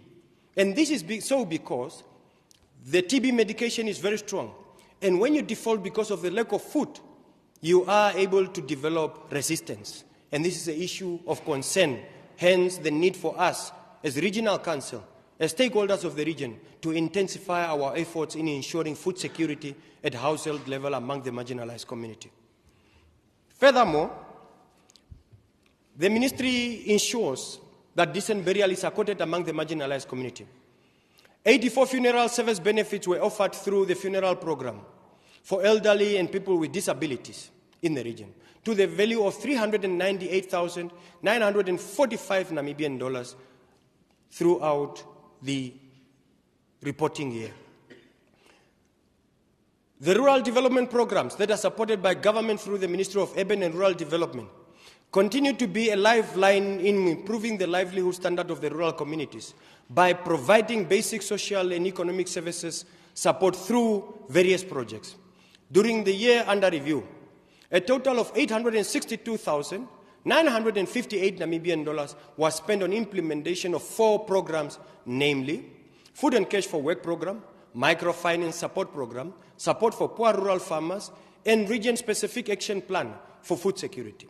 A total of 15 projects under Food Cash and Cash for Work program has been reported under the Regional Council. These projects included construction and regraveling of roads, debushing and fencing of graveyards, and stadiums at various settlements within our region, rehabilitation of water points, as well as renovation of community hall at Kalkfeld. Our settlements need to continue to receive necessary attention for them to be upgraded from a settlement to town level and indeed all the way to the city level. That is our aim and goal. Honorable Chairperson, Honorable Councillors, under the program of microfinance, beneficiaries of small and medium businesses were supported in trades of design and craft, welding and ice cream production, while the program of support to rural farmers and region-specific actions supported horticulture and poultry projects. I urge beneficiaries of rural development programs to have ownership of these projects and use them to change their living standards and grow their businesses in order to be able to employ others so as to lessen the unemployment rate of our region. The Otjozondjupa Regional Council, from its own sources, introduced a program to empower people in the constituencies with projects that can help them not only to generate income, but also to make an impact to change the livelihoods of those around the areas. During the period under review, my office as governor have assisted bursaries to the value of 10,000. 12 participants benefited from youth poultry production training programs to the value of 6,000 Namibian dollars. And of course, a total amount of 85,000 Namibian dollars was made available for sports activities, which is an annual event in our region. In addition to that, the governor's office have made provision of 100,000 Namibian dollar to support the Ministry of Safety and Security, primarily NAMPOL, and the Ministry of Health in terms of their fleet repair and management. And these efforts have been well received. On market to the office of the governor, though I cannot clap my own hands. Blowing our own trumpets. Our region embraces education and knowledge, empowerment as a tool to enable us to have a secured future in terms of knowledge, skills, and growth. Honorable Chairperson, I must indicate, to date, our region have a total of 56,194 learners that are in 90 schools. And of course, we have a total of 1,954 teachers that have been reported for the reporting year. The Directorate of Education enforces a non-discriminatory admission as schools as per the admission policy. Furthermore, 34 schools have benefited from the remoteness allowance for qualified teachers to ensure that all learners, regardless of their geographical location, have access to quality education. Our region further, we continue to excel in terms of academic performance. And I'm proud to announce that out of the 14 regions, we have scored the 5th point or the 5th spot in terms of overall performance. And this is out of the 14 regions. Let's clap hands to the Directorate of Education. I equally want to thank the Ministry of Education, primarily the Minister and the whole leadership. And in so we recognize that indeed the Director, Madam Mutenda, have submitted her retirement note. And we thank her. Not that she's becoming a fossil, but indeed she's going into the annals of history as one of the wisdom that will tap in. Ms. Mutenda, your actions and your fruits are recognized. On market to the recognition of Ms. Mutenda. Indeed, notwithstanding that the CRO have also indicated her readiness to follow suit. CRO, we recognize your near retirement come next year. In terms of education performance, grade 12, through the the NSS CAS program, which is an advanced subsidiary, 229 learners, which amounts to 59.4% of the 385 grade 12 learners that set for exams, have obtained A to D symbols, and for grade 11 of ordinary level, 435 learners that equate 23.4% of the 1,860 learners that have set for exams have qualified for advanced subsidiary admission with C or better grade in 3 or more subjects. That is a serious performance, my people. Omake. I must report at this juncture, 435 learners, they qualified to proceed to grade 12 advanced subsidiary level in 2022 compared to 440 of 2021. This represents an increase of 1.9%, and this upward trend is commendable. every progress is notable. 1.9% is not a joke in terms of effort and action that goes into that. And I urge all of you, various departments, improve even a 0.1% of what you did last year is an improvement. There is nothing that exists without challenges. Dilapidated schools infrastructure, shortage of houses for teachers, kitchens that are in dilapidated stage, hostels and all these facilities remains a critical challenge that threatens the success of education in the region. However, efforts have been underway by the ministry to work in rectification of some of these. Having said that, at this point I must make mention that the Directorate is in need of 30 heads of departments, 241 classrooms, 29 science labs, 36 libraries, and 8 schools throughout the region to meet their forever growing demand. The key contributing factor to this increase, it is the increase in enrollment of learners after the declaration of education as being free as per the Constitution. It is indeed a positive move, but it is exerting pressure on the existing system. In addition, the limited financial resources within the Ministry of Education and Arts is limiting or contributing to some of these challenges. I therefore appeal to the business community and other partners to emulate others that have joined us to improve the status of education in our region. And in that context, our region will be forever grateful to our regional partners of education, such as B2 Gold that built the primary school in the informal area of Oshwarongo known as Ombili, and others such as Palms for Life in Chumkwe constituencies and other areas. However, we have taken note that mother tongue is a constitutional provision that it must be taught at primary school level. But we have noticed that the Otjozondjupa region being inhabited primarily by the Oshiro-speaking community, that the parents have expressed their concern that the Oshiro language is not one of those that are being taught in school as mother tongue. And I urge the ministry to take this matter very seriously and do everything and anything possible to introduce it. Because today learners are being transported to other regions to receive education in Oshiro as mother tongue. New private schools has also been opening in the region to complement the public schools, and this includes the Rienborg Paradise Private School in Grootfontein constituency, which is offering pre-primary up to grade 3 level education, the Stenferon Academy in Okakarara constituency, which is also offering pre-primary to grade 3 education. In terms of youth empowerment, it is crucial to ensure that the future is ascertained in terms of sustainability and continuity. Key to youth empowerment is the instillment of patriotism, values, and civic responsibility in our youth. Otjozondjupa region, we are fortunate to have the National Youth Service at Rietfontein, where Namibian youth are trained to be patriotic and modeling in their role to promote civic awareness and reconstruction. This is done through skills and knowledge transfer to enable the youth to be employable and transcend to be responsible future leaders and caretakers of our country. Out of that, a total of 485 trainees from National Youth Service at Rietfontein completed their 6-month training and graduated recently. From the youth that applied from across the regions, 30% quota was reserved for the youth from marginalized communities. And I urge the constituency councillor to take this issue seriously and ensure that marginalized communities indeed benefit from this program. NYS to date have trained up to 6,000 young people. However, there is a challenge of absorbing these young people in the employment mainstream.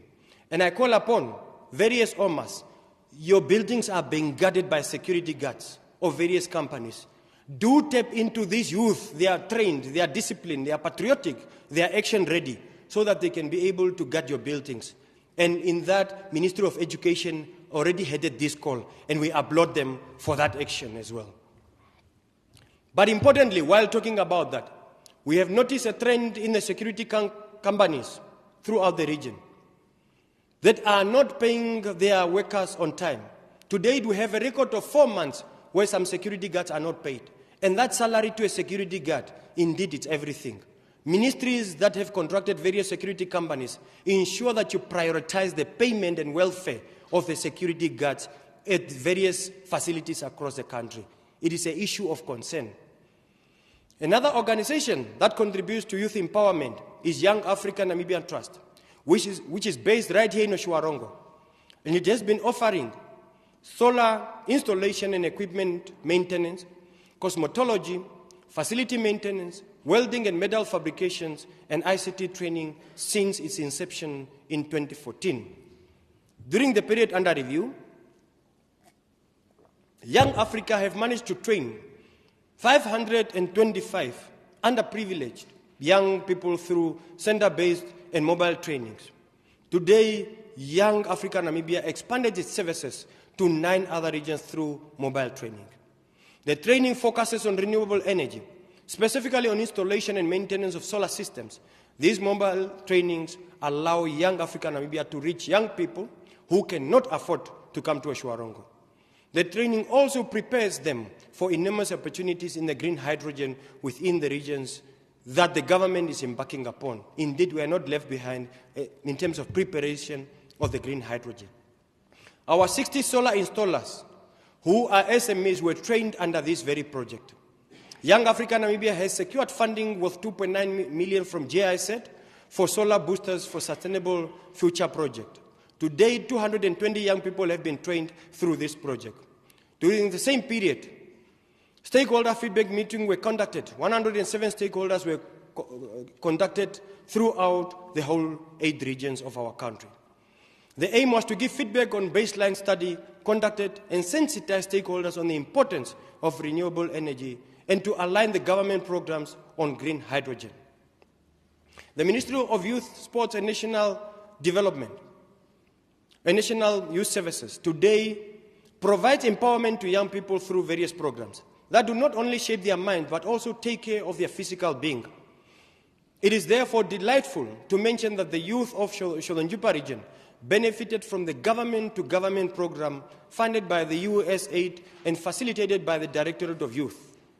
The program aided reducing vulnerability among the adolescents and adult youth, provide training to young youth club facilitators with the objective of assisting young people to understand the world around them through addressing issues that affect them, such as sexual gender-based violence and sexual exploitation. The 31 youth who participated in the training were selected from 7 constituencies of our region.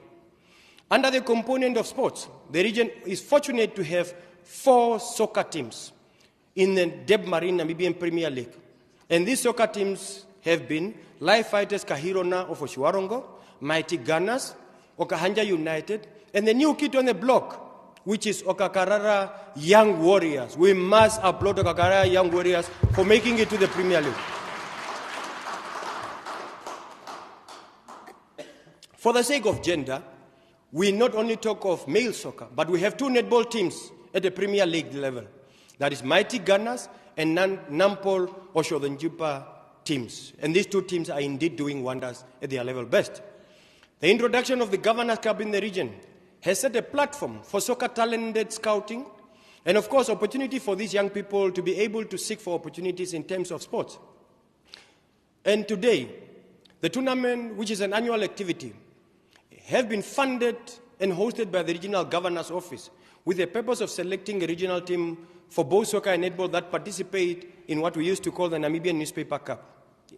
But today I must report that the region have hosted one of the best Namibian Newspaper Cup competition recently, and you were all witnesses. And out of our efforts, both at soccer and netball, our team went to finals. Because of the efforts of yourselves, parents, and the players, we went to finals, and both soccer and netball managed to get the 2, what do you call it? Second places. The two runners-up. So let's give them a serious round of applause. And as we are giving that round of applause, recommit and rededicate yourself and understand that indeed sports is a key equalizer in regional development. Let's invest in sports as it is indeed a contributor towards regional development. And I would like to announce today that the PST BED has assigned, or actually has signed and committed, a new deal of $210,000 Namibian towards hosting of the Governor's Cup. $210,000 is now injected by BST Bet Namibia towards hosting of this Governor Cup annually for the next 3 years. That is 70,000 per annum. It is an important commitment and an important injection. Moving forward, the Governor's Cup will also include other sports codes, such as athletics, whereby I will be participating in terms of the 100 meters, volleyball, and boxing. However, and in terms of boxing, me and Machai will be trying out anytime soon. However, there is an urgent need to ensure necessary infrastructure for such activities to flourish, because there is a serious challenge as far as sports equipment and facilities are concerned throughout the region. As part of our social welfare package in the region, the war veterans who participated in liberating our country for us to sit and enjoy this independence. These war veterans need to be receiving special attention, and that is being taken care of under the Ministry of Defense and War Veterans, which aims to ensure the well-being of our war veterans through socio-economic projects and psychosocial support, as well as to preserve the rich history of the national liberation struggle and keep it alive for future generations. Because lately I had one young person who was asking, was there even a liberation struggle? But indeed, lives were lost, people sacrificed, and blood was shed for us to be free, for us to be where we are. Hence, we cannot take freedom for granted. Peace is boring, but freedom cannot be taken for granted. Stability cannot be taken for granted. We need to ensure that people have sacrificed for us to be where we are today. Having said that, the major achievements in this regard has been the construction of veteran offices regionally here in the Otjozondjupa region, headquarters of Otjozondjupa, to a tune of 10,496,487 Namibian dollars. For the period under review, a total of $295,800 was spent for the subvention and improvement grants for veterans in the region, while a total number of 15 individual veteran projects were funded during the financial year under review at an amount of 2.5 million Namibian dollars. While at the same, I must make mention, Otjozondjupa region houses the headquarters of the army.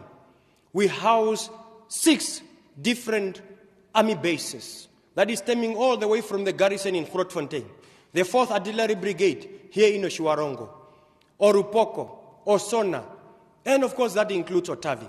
So you are well protected in terms of the presence of the defense force. When anything goes wrong, we are ready. We are ready as a region. That is on a low note.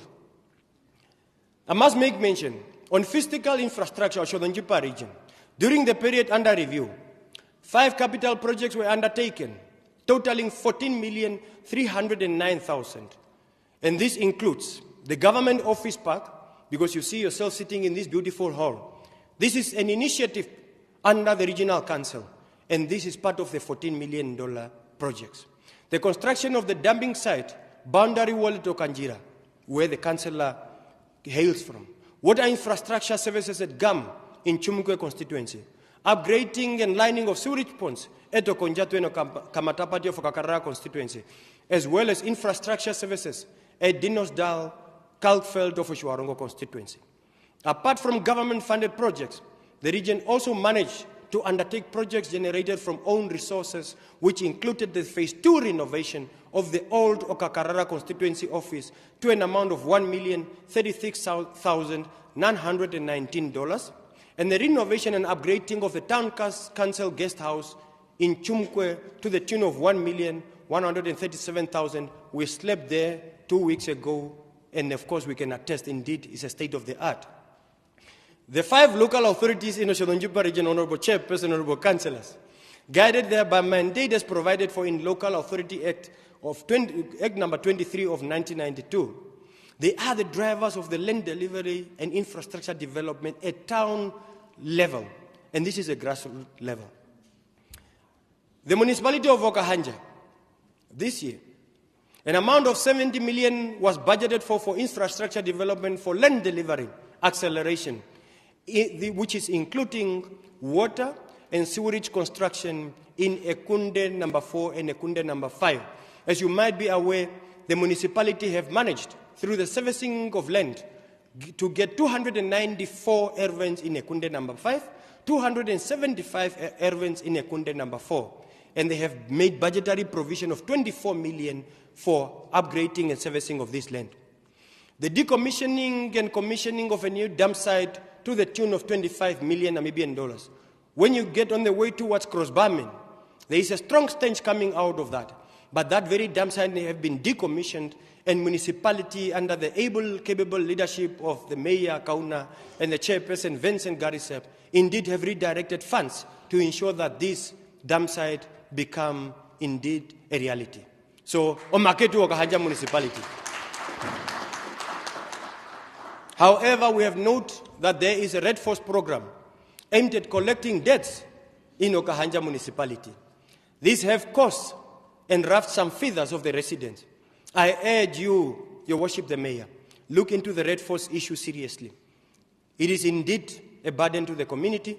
Of course, we can collect debts, but let's see how best can we take confidence of the community with us through consultation and involvement of the communities, as opposed to us taking a lead without them being in the know. Equally, I would like to urge councillors be at the center stage of decision making. When programs are being decided in your council, we will not say it's officials. We will ask you, the political leaders, be at the center stage. You are not interfering, you are not intervening, but you are indeed taking account of what is happening in your municipalities. Don't use that intervention and interference as an excuse of inaccountability. Most municipalities in the region are engaging into smart partnerships to ensure maximized land delivery. Otjozondjupa being the giant of our region, it has partnered with Development Workshop Namibia to develop 483 plots for low-income earners. And Otjozondjupa municipality is also involved in the informal settlement, upgrading and formalization to ensure the much-needed flexible land tenure system to enable residents to have security of tenure through formalization of AERSICO informal areas. At Otjozondjupa, 104 plots were also allocated to the Shack Dwellers Federation of Namibia.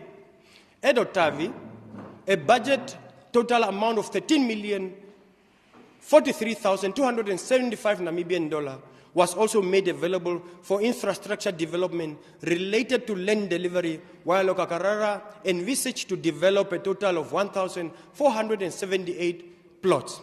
The Okakarara municipality have been under the newspaper issues regarding land delivery, but indeed they have recommitted their effort in ensuring that they keep up to this. Indeed, a round of applause to all of you as municipalities. The region is progressing well through various housing programs and public-private partnerships. 53 built-together houses were completed at Otavi, while at Otjozondjupa a total of 311 houses were built. To date, 67 Shack Dwellers Federation houses have been completed at Okakarara, bringing the total number of houses constructed to 431 for the period under review. Police infrastructure, which include the construction of a Nyanyai police post and barracks in Chumkwe constituency in Gam area, have been successfully completed to a tune of 43,938 Namibian dollars. Ongoing projects for the police, as I have been reporting, and envisage includes the construction of a Matako police station at a total cost of 59 million Namibian dollars. And of course, the construction of a police regional headquarters, which today the police is sitting, the headquarters of the Namibian police in Otjozondjupa is still at the police station of Otjozondjupa. So there is a need for land availability through Otjozondjupa municipality for the police to be able to put up their regional headquarters. Please, Your Worship the Mayor, Kendi Kandiwapa Shivute, look into this matter very seriously. The police mortuary, it is also one of the future projects that the police need to embark upon. Let us support them. In order to ensure learning environment is conducive for the purpose of yielding good results, the education sector puts emphasis on infrastructure upgrading. Key capital projects for education for the period under review include the construction of primary school at Otavi at a cost of 51 million Namibian dollars, 166,000. Classrooms at Okahanja Project Secondary School at an amount of 1,922,000. renovation of Rokate Primary School at an amount of 1.7 million Namibian dollar, construction of Ombili Primary School by B2 Gold to the tune of 3,138,493 Namibian dollar under the Friends of Education Initiative. The Ministry of Gender Equality, Poverty Eradication and Social Welfare, ladies and gentlemen, under the Early Childhood Development Center program, have put up a ECD center at Otumborombonga that was to the tune of 680,000 Namibian dollar under the period, for the period under review. Water infrastructure, services such as under the Rural Water Supply Division provide services that are pertinent for the arid situation of the region through drilling and rehabilitation of boreholes. Ladies and gentlemen, during the period under review, boreholes were successfully drilled in Omatako, Reskem, Boshiere, Chumkwe constituency, Farm Talita in Grootfontein, Farm Felsenek in Okahanja, Farm Quivates in Okakarara. And out of these 8 boreholes drilled, 2 were successful and the 2 could not be yielding results, but of course 6 were successful. The Ministry of Agriculture, Water and Land Reform, through the PCLD program, have drilled and rehabilitated 2 boreholes and equipped them with solar systems. 65-liter steel plants were put in place. 7 concrete reservoirs were also constructed. The project also included 10 PVC 10,000-liter tanks, 13 livestock troughs, 6 elephant barriers, and 42-kilometer water pipeline. In terms of electrification, which is a major need in our communities, Senoret has electrified a total of 497 houses at a cost of 5,767,732 Namibian dollars and 57 cents, while 275 houses were electrified in 2023 at a cost of 6.6 million. I must make mention, Senoret CEO, Mr. Kahimise, has, of course, been transferred to another responsibility, and we take note of these efforts and achievements. And, of course, we pay gratitude to him and his team on market to Senoret and their efforts. And, of course, this brings the total number of houses electrified from 2022 to date to 772 at a total cost of 12,413,396 Namibian dollars. Furthermore, through the off-grid plans of 300 kilometer watts at Chumkwe, a total of 322 households and businesses have been electrified, while at GAM, the off-grid capacity of 292 kilowatts has managed to be connected to 450 houses and 72 businesses. The Ministry of Mines and Energy support the electrification of the region in tremendous and commendable projects that are funded through Senoret to a total amount of 51 million Namibian dollars. And these projects are the Omangeti Overhead Line, Ocho Second Fitter Bay, Distribution Station at Otavi, and Overhead Line for Otumborombonga. In terms of the road network, executed by the Roads Authority and, of course, complemented by the Roads Fund, the Roads Authority envisaged to embark upon the following projects. One of the key projects, the M0074, Grootfontein to Chumkwe Road phase. This road is divided into 4 phases, and the phase 1 is envisaged to be advertised anytime soon, as you might be aware that this road is now within the strategic plan of the Roads Authority and is already budgeted for. This is a road from Grootfontein to Reydach Gate, and we are expecting it to be upgraded from gravel to bitumen standard, and it will be taking place anytime soon.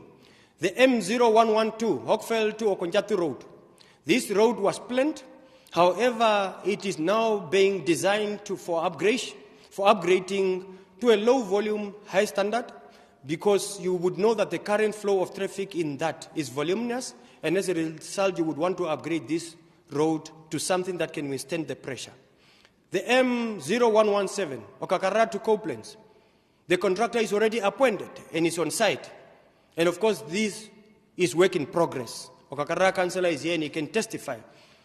The M0115, Okakarara to Otjozondjupa, the proclamation and the upgrade of branch line 1, 5, and 6 have already been completed by the Ministry of Works, and work is in progress for Roads Authority to commence the physical upgrading of these roads to gravel.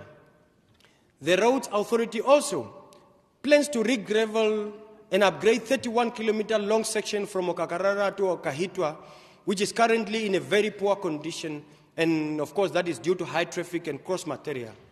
And again, the ongoing road network upgrading of the stretch of B1 road between Okahanja and Otjozondjupa to dual standard is one of the major achievements in the region that will alleviate traffic congestion. Otjozondjupa settlement mostly have gravel roads, and thus regular maintenance become a requirement. Through the Roads Fund Administration, the region has managed to improve the condition of its roads in the settlements. Under the period under review, Otjozondjupa region received an amount of 1.7 million Namibian dollar that was spent on road maintenance and graveling at Okashoru settlement, design of the Okahanja to Okonjatu road, and of course the upgrading to bitumen standard. Telecommunication. It is indeed a key equalizer and enabler. However, I must make mention that out of our regional population, 30% of our people do not have access to proper telecommunication because of the lack of availability of telecommunication infrastructures in those areas. It is important that the initiative of the Ministry of Information and Communication Technology to conduct basic computer literacy training is highly appreciated. However, this is challenged because of the lack of infrastructure in various areas. The pilot of basic computer literacy training was done in Chumkwe and mostly to the marginalized community. In terms of the 4G network coverage, statistics indicate that the Otjozondjupa region is still below the coverage standard, with about 30% of the population not having access to network coverage. It is important that network is not a luxury, but an enabler. It is a serious concern, and this needs to be addressed promptly for us to be in par with world and, of course, fourth industrial revolution growth initiatives throughout the country.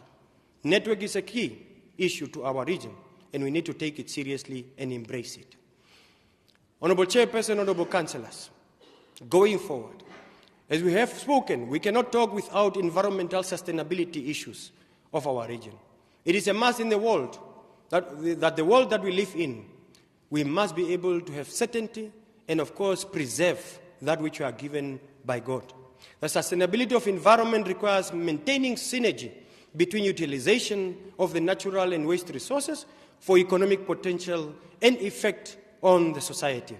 Our region has thus been encouraging environmental value chains activity, not only to safeguard and keep the surrounding clean, but also to promote innovation in management of the environment. Rainfall of the past rainy season was indeed below average, and this is a cause of concern, and it has impacted directly both the horticultural and livestock farmers, and it is an issue that the Regional Council is sitting with very seriously. I urge all of our farmers to start to implement stringent agricultural practices and adapt to ensure that at least the core production heads and breeding stock is preserved and do not suffer from the adverse impact of drought. Let's employ traditional knowledge systems in surviving these tough times that lies ahead. I would equally like to call upon the Office of the Prime Minister to accelerate the ongoing assessments of drought impact in the regions, so as to bring about necessary initiatives that can be able to be implemented timeously to safeguard and help the farmers in fighting the onslaught of drought. It is important. We need to be, as a region, what exactly are we looking for in terms of intervention as far as drought is concerned?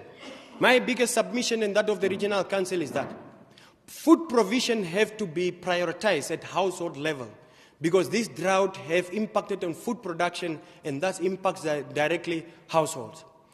There is a need for subsidization. When you are transporting your livestock for better grazing, government need to come in and subsidize that. In addition, there is a need for subsidization in terms of transportation and rent fees for taking your cattle for higher grazing. There is a need to accelerate water provision through water tankers and drilling of new boreholes in grazing areas for farmers to relocate. And a provision of leeks and fodder need indeed to be subsidized, because 70% of the farmers depend indeed on these initiatives in our region. A key project that will complement some of these initiatives being embarked upon by the Otjozondjupa municipality. It is indeed the biomass project. This is a project that will complement the wastewater treatment plant, the waste-to-energy project that is being made possible through the funding from the African Development Bank, African Water Facility, and the Middle Income Country Technical Assistance Fund.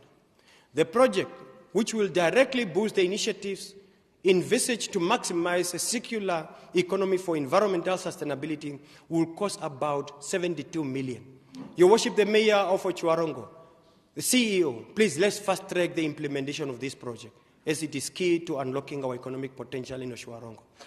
On its part, the Directorate of Forestry, responsible for the enforcement and implementation of the forestry laws and regulation, has been ensuring sustainable management of natural resources to reduce the loss of biodiversity as mandated through the Forestry Act, Act number 12 of 2001 as amended.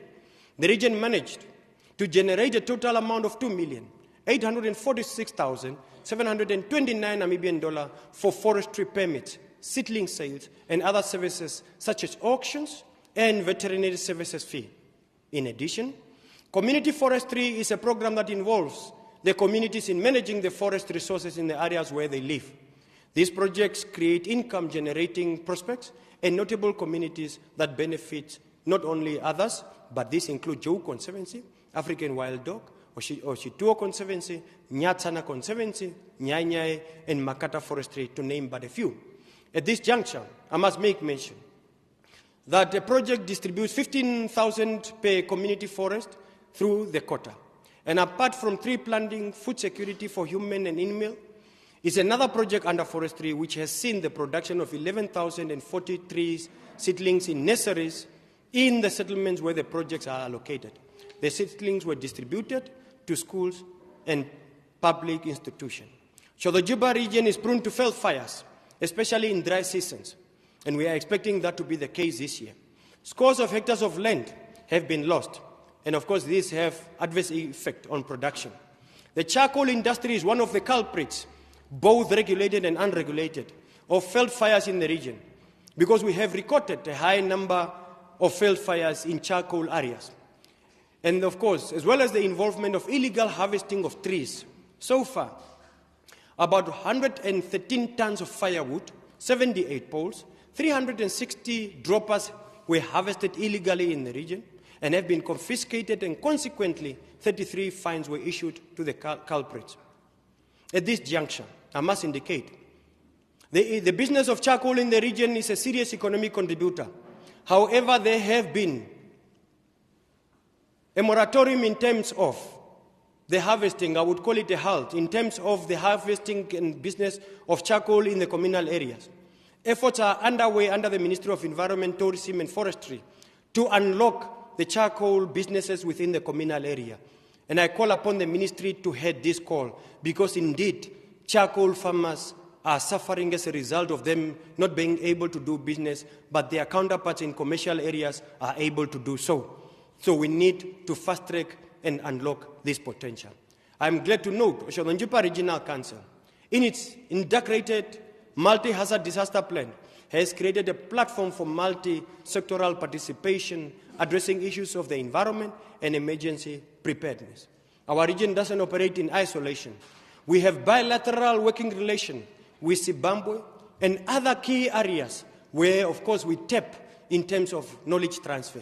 Recently, the Regional Council have signed a bilateral and, of course, working agreement between World Food Programme, which enables the implementation of key agricultural projects, primarily focusing on horticulture and crop production within the region.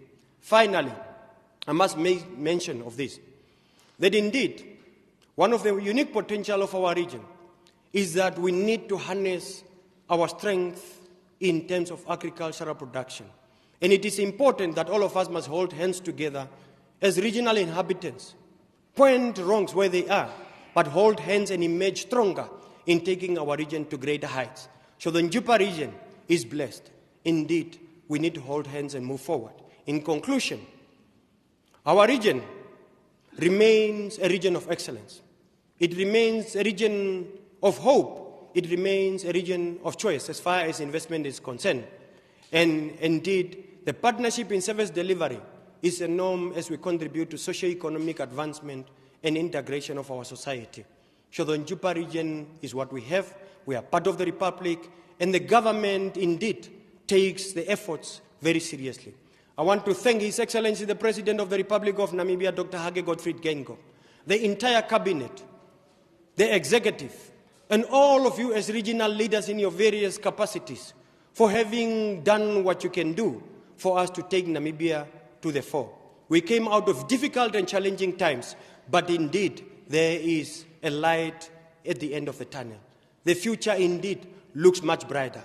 Indeed, it is our responsibility to be active participants, but not idle spectators. We can complain, but let us be involved in shaping and developing our regional effort.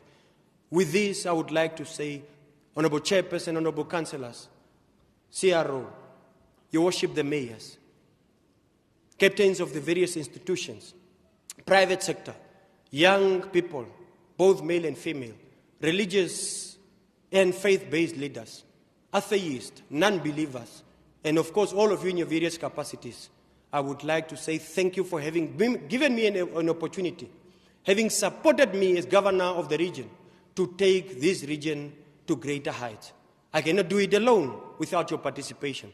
I cannot do it alone without your contribution and your support. Indeed, it's our effort, it is our contribution, and I want to thank you. We thank you, Shivede, for you are going, but indeed, the region is still intact. Chairperson, your tenacity, commitment, dedication, and motivation. Your regional council's unity of purpose, where as we sit, we don't have time for saying this is opposition and this is not, but we are united as one. That is because of your leadership style. All of you as councillors, we want to thank you. Indeed, we come from various backgrounds, politically, but as we are serving our people, we are one. Local authority councillors emulate the same. You are opposition. You are various political parties when you are fighting battles, but you are united when you are in council, and your common denominator is nothing else but the welfare of the citizenry. Dedicate yourself to the people and not to yourself. Put your benefits and interests last, but that of the people first in everything that we do.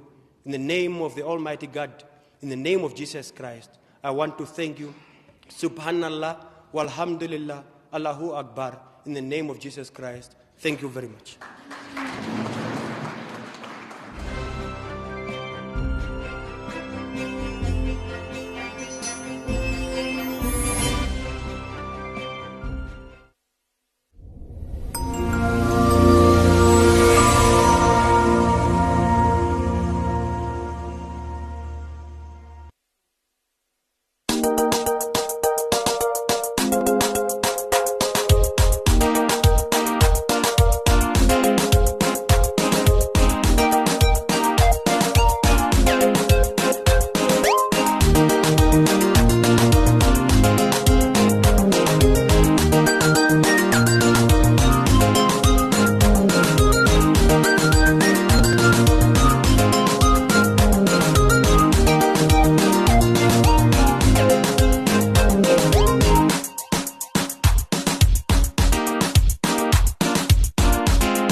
scenes there of Otjozondjupa, the beautiful place. Of course, we just heard a 20-page statement by Governor James Rikwa of the Otjozondjupa region as he delivered his fourth State of the Region address. Quite a comprehensive report, quite a comprehensive statement there, accounting for what has transpired over the 2022-2023 financial year. Of course, we are still joined in studio by our guests, that is Christine Fotolela, who's a local economist as well as teacher, as well as that is, of course, Ali Shikongo, who's an entrepreneur here, and they're here to further dissect what the governor just uttered there.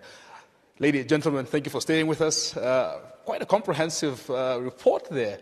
Christine, perhaps let's start with you. You had some expectations. Were those expectations met? What do you make of the governor's statement there? Quite. Some were addressed. Yep. Really, I'm thankful that he picked up some of those challenges that even the local community people also have been complaining about. Yeah. Yeah. For example, he touched on the part of the road, yes. Although he mainly just focused on the road networks, but not on the local road itself. For Otjivarongo, where I live, yeah. Where I see that most of the roads, they are in a dilapidated condition and they really need a lot of work, yeah. But I'm sure, yeah, he will look into that. Yeah, sure. And then also he looked at local economic development. He highlighted a number of training centers, that yes. is like the National Youth Service. Yes. And then he also looked at the Young Africa that we also have here, yeah. That and that is also training the youth. But then the issue will also still come in that where are these young people being absorbed? Be absorbed, yeah. Yes. You mentioned the 6,000 that have been trained through exactly, the National Youth Service. Yes. But where do they go to? Where are they being absorbed? Yeah. Yes.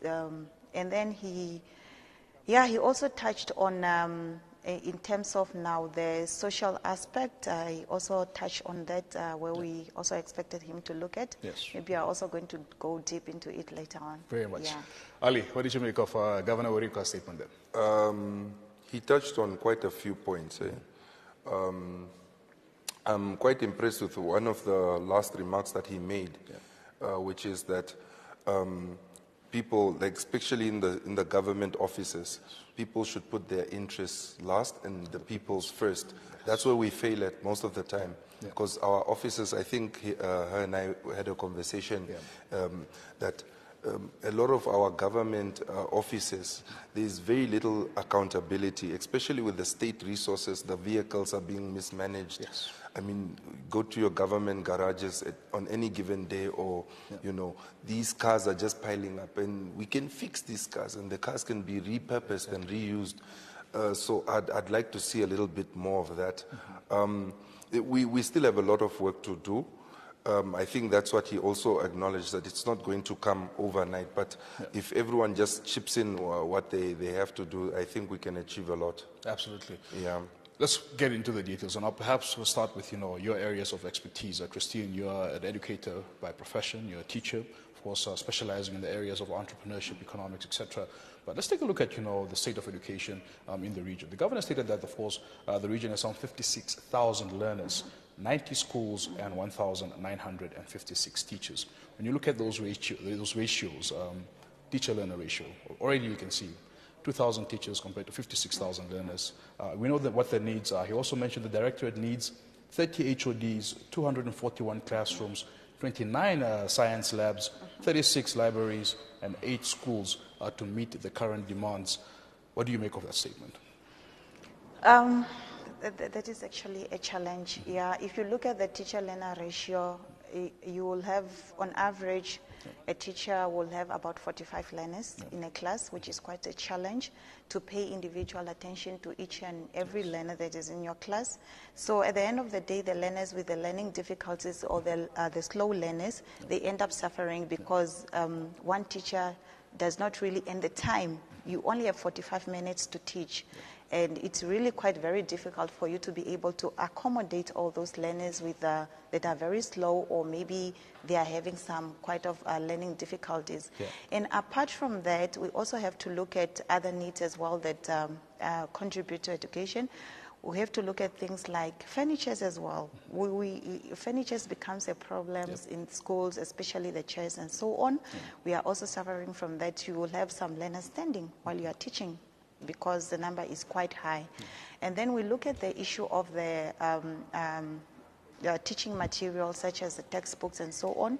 They also become a challenge. Not that maybe the government does not have, they are there, but they are not delivered on time. You'll find yourself, you are in June, you still have some learners that do not have textbooks, they are sharing. My goodness. That is also quite one of the challenges. Another challenge that we have as well, with these 45 learners that you are teaching in a class, you have learners that are really having a lot of social problems. And the region has got only one school social worker, for example, and I feel like it's too much for one social worker to be, the regional social worker, yes, to be dealing with all those number of learners. So, because the learners are really going through a lot at home. It could be food and so on. It could be other necessities such as the school uniforms. We actually were talking about with Ali now when I was telling him that I'm just praying that next week when the school starts, it's not going to be this cold because a lot of learners are going to be affected. Absolutely. And some of them will decide not to come to school. For the next 2 weeks, probably when the school starts, they will not come. But it's just because of the conditions. Very much. Yeah. But there are a couple of positive developments as well that happened over the past financial year. There's a construction of a primary school at Otavi for some 51 million. There's 4 classes that were added at the Okahanja. There was the renovation of the row gate. I hope I pronounced that correct. So we see some development, but perhaps not at the rate at which the need requires. How can we fast track that? Oh, yes. We need to applaud our ministry for that. Development is happening, although it's not at the pace that we expect it to be. Yes. It still boils down to planning, because this development comes in, but maybe it only comes in when the dire need is there, but it has always been there. Like I said, if we need to be like adding a block of classrooms to a school every year, then that will do. Then we won't be building schools in urgency and so on. If we are doing it on time. Planning needs to be done. So this is when the education and planners need to come in and do a plan and do reviews and so on. When you look at these figures that the Education Directorate in the region needs, 30 heads of departments, 241 classrooms, 29 science labs, 36 libraries, etc., and 8 schools. Just how does that really prepare, the rest of this academic year? How do you think it will look like when so much is needed? We're talking about 241 classrooms here. Do you think there will be a good result at the end of this academic year? It's a yes and no, because this is something that we have been doing for years, and we have learned to do with what we have. Yes, it could affect it negatively, or it could affect it positively, and if positively, not at the rate that we expected or it's supposed to be, because it still contributes to a low performance within the region. Because let's look at the lab, for example. Labs are needed for science learners, especially learners that are doing AS level, for example. They need to do lab practices, they need to do all that. But if we do not have labs, because some of the schools have actually transformed their labs into classrooms, because we do not have enough classrooms. So they have transformed them into these labs into classrooms, libraries into classrooms. That's very unfortunate. Just for teaching and learning to take place, which is the basic. Ali, let's talk about your area of expertise. We didn't really hear about entrepreneurship development. We heard about youth empowerment, etc. But were you happy? Did you hear what you wanted to hear from the governor? I mean, it's safe to say we're in good hands. Can we do better? Yes. There's still so much to do. She spoke about the learners that are going back to schools that don't have the correct attire, like the jerseys and whatnot.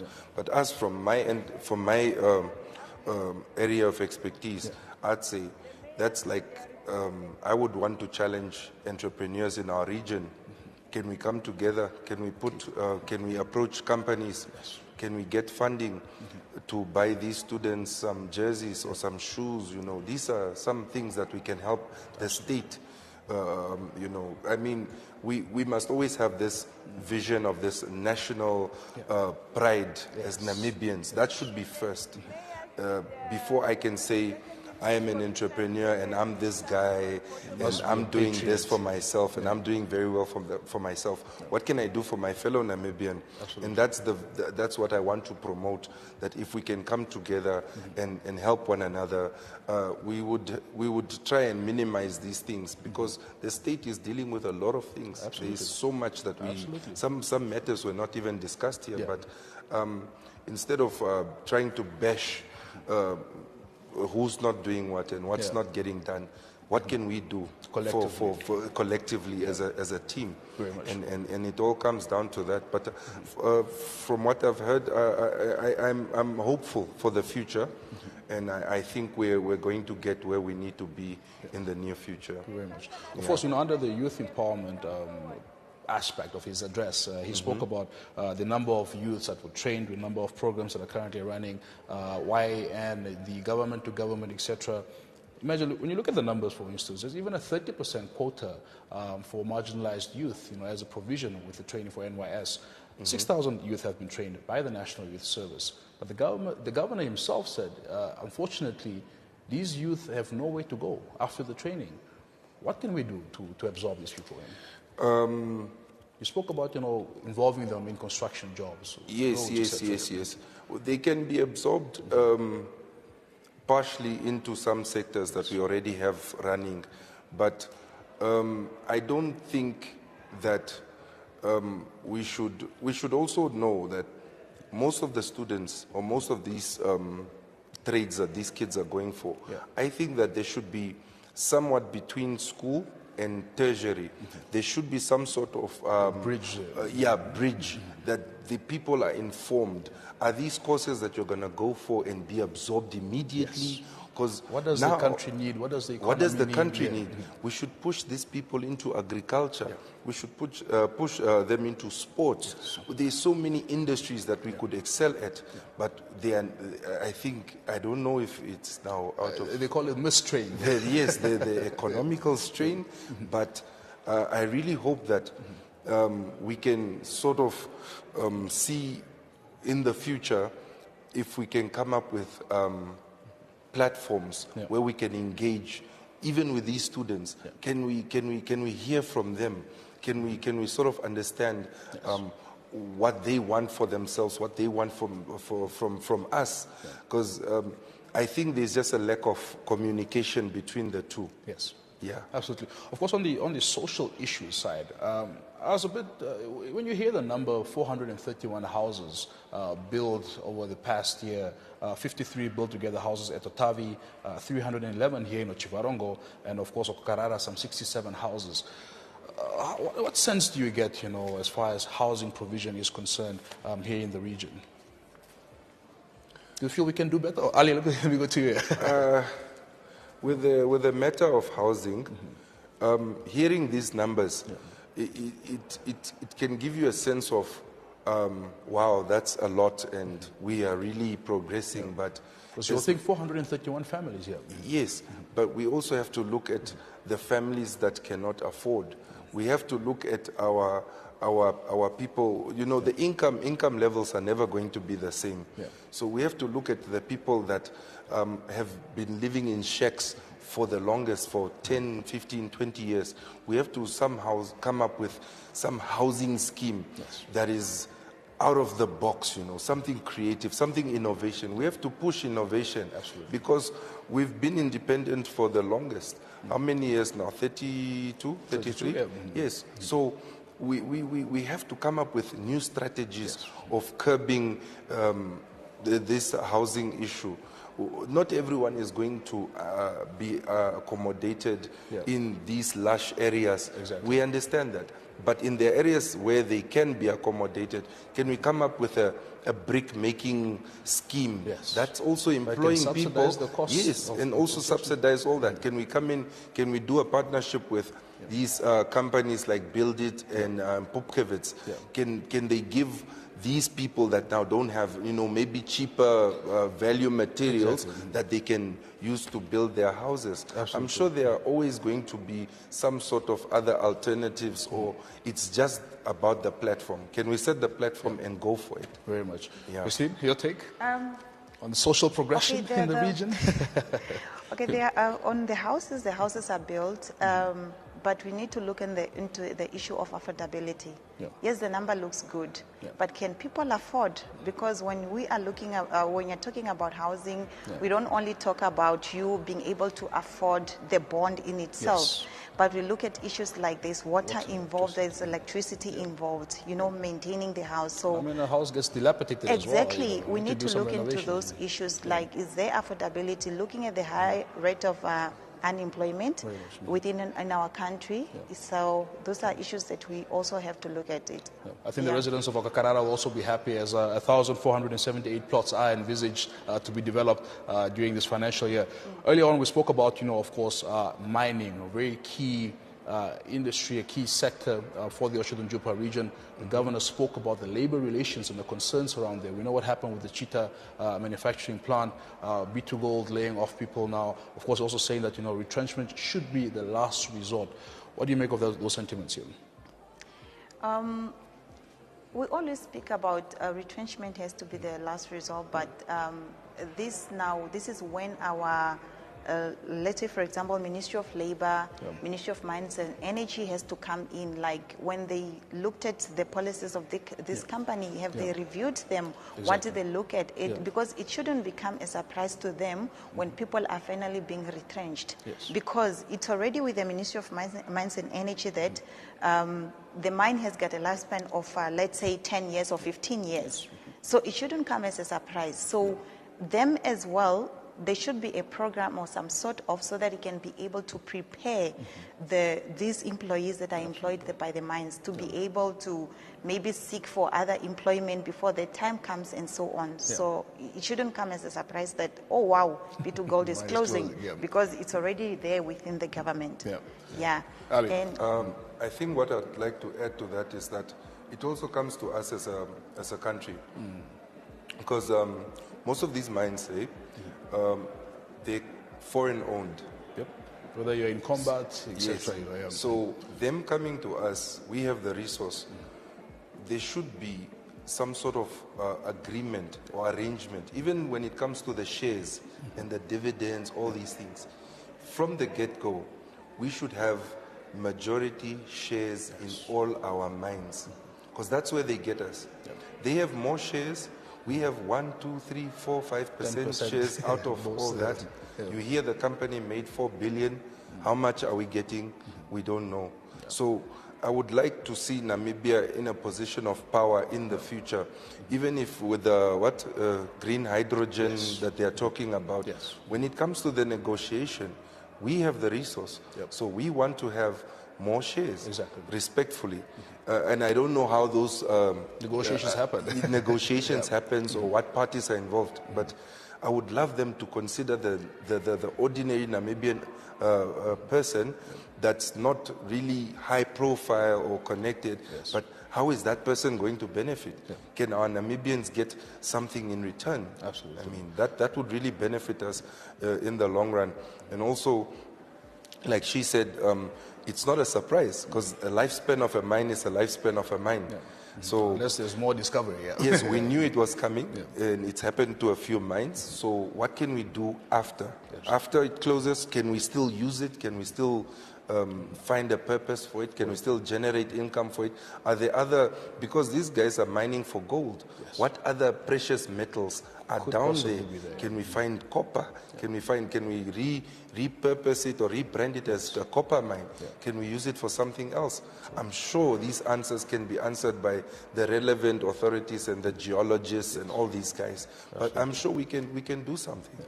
I'm being informed that we are out of time, running out of time. But just as we conclude this conversation, just perhaps your final sentiments this afternoon, and perhaps also just to perhaps what you would like to see for the remainder of this financial year. And when we gather here next year to hear from the governor again, what would you like to hear from him? What I would love to hear is that in terms of education, because I'm very passionate about education, I would love to hear that there has been improvement in terms of constructions of schools and school planning and everything, and the matters that has to do with the youth employment as well. I would love to see some improvement there. I would love to see some plans there that are in place to be able to accommodate these youth that are being trained by the institutions that you are having. And in terms of the local economic development, like with the mines and everything, I would love to challenge the Namibian young entrepreneurs. Let us go into exploration. Let people put money together, do the exploration, because foreign companies come here, they explore, and then now we want to claim that we are the owners of the resources. The problem, Ali, them want to work alone. You are the owner of the resources, but you did not explore. Put money together, explore. Own the resources. Yes, we own them already, but they are down there. But other companies come and they explore them. So do the exploration.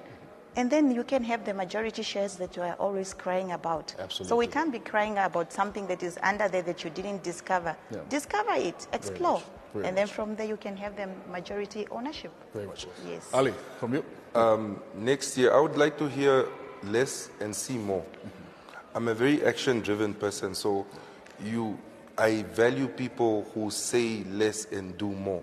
So I would love to see manufacturing come to this town. I'd love us to start producing a few things, employing people, have cut the unemployment rate at least by half. I'd love to see our state-owned services, the hospitals. I'd love to see them in a better state. You know, there's so much work to do, and I think with the right. Like with the leadership that we have now, I think I have no doubt in my mind that we'll get there. We can achieve it. Yes. Very much. So even with the educational issues we have here, I'm sure we can caucus and we can come together and we can solve all these issues. Absolutely. Yeah. Thank you so much for joining us and for sharing your insights and expertise on the region. Thank you for your insights, and we hope to have that different conversation next year. There you have it. Those were our analysts for today. That was Christine Fotolela, a teacher and economist here in the Otjozondjupa region, as well as Ali Pojo Shikongo. He's an entrepreneur here based in Otjiwarongo. Of course, is helping us understand matters here in the region. You can catch the repeat of today's State of the Region address. That's tonight at 9 p.m. on NBC2. That's 9 p.m. on NBC2. You can catch the repeat of this State of the Region address. On Friday, we'll come to you from the Kavango East region, where Governor Bonifacius Wakuduma will account for affairs in his region. That's this Friday, 9:45 is the time. And of course, we can hear how developments are going in the Kavango East region. We'd like to thank our sponsors as well. That's Otjiwarongo Fernmart, as well as Otjiwarongo Bears, for helping our wonderful set look even more wonderful. For myself, Ndishisha Mfungu, and the entire team, thank you so much for joining us. We hope that you learned a lot and, of course, got to understand affairs here in the Otjozondjupa region. Until next time, keep well and keep warm.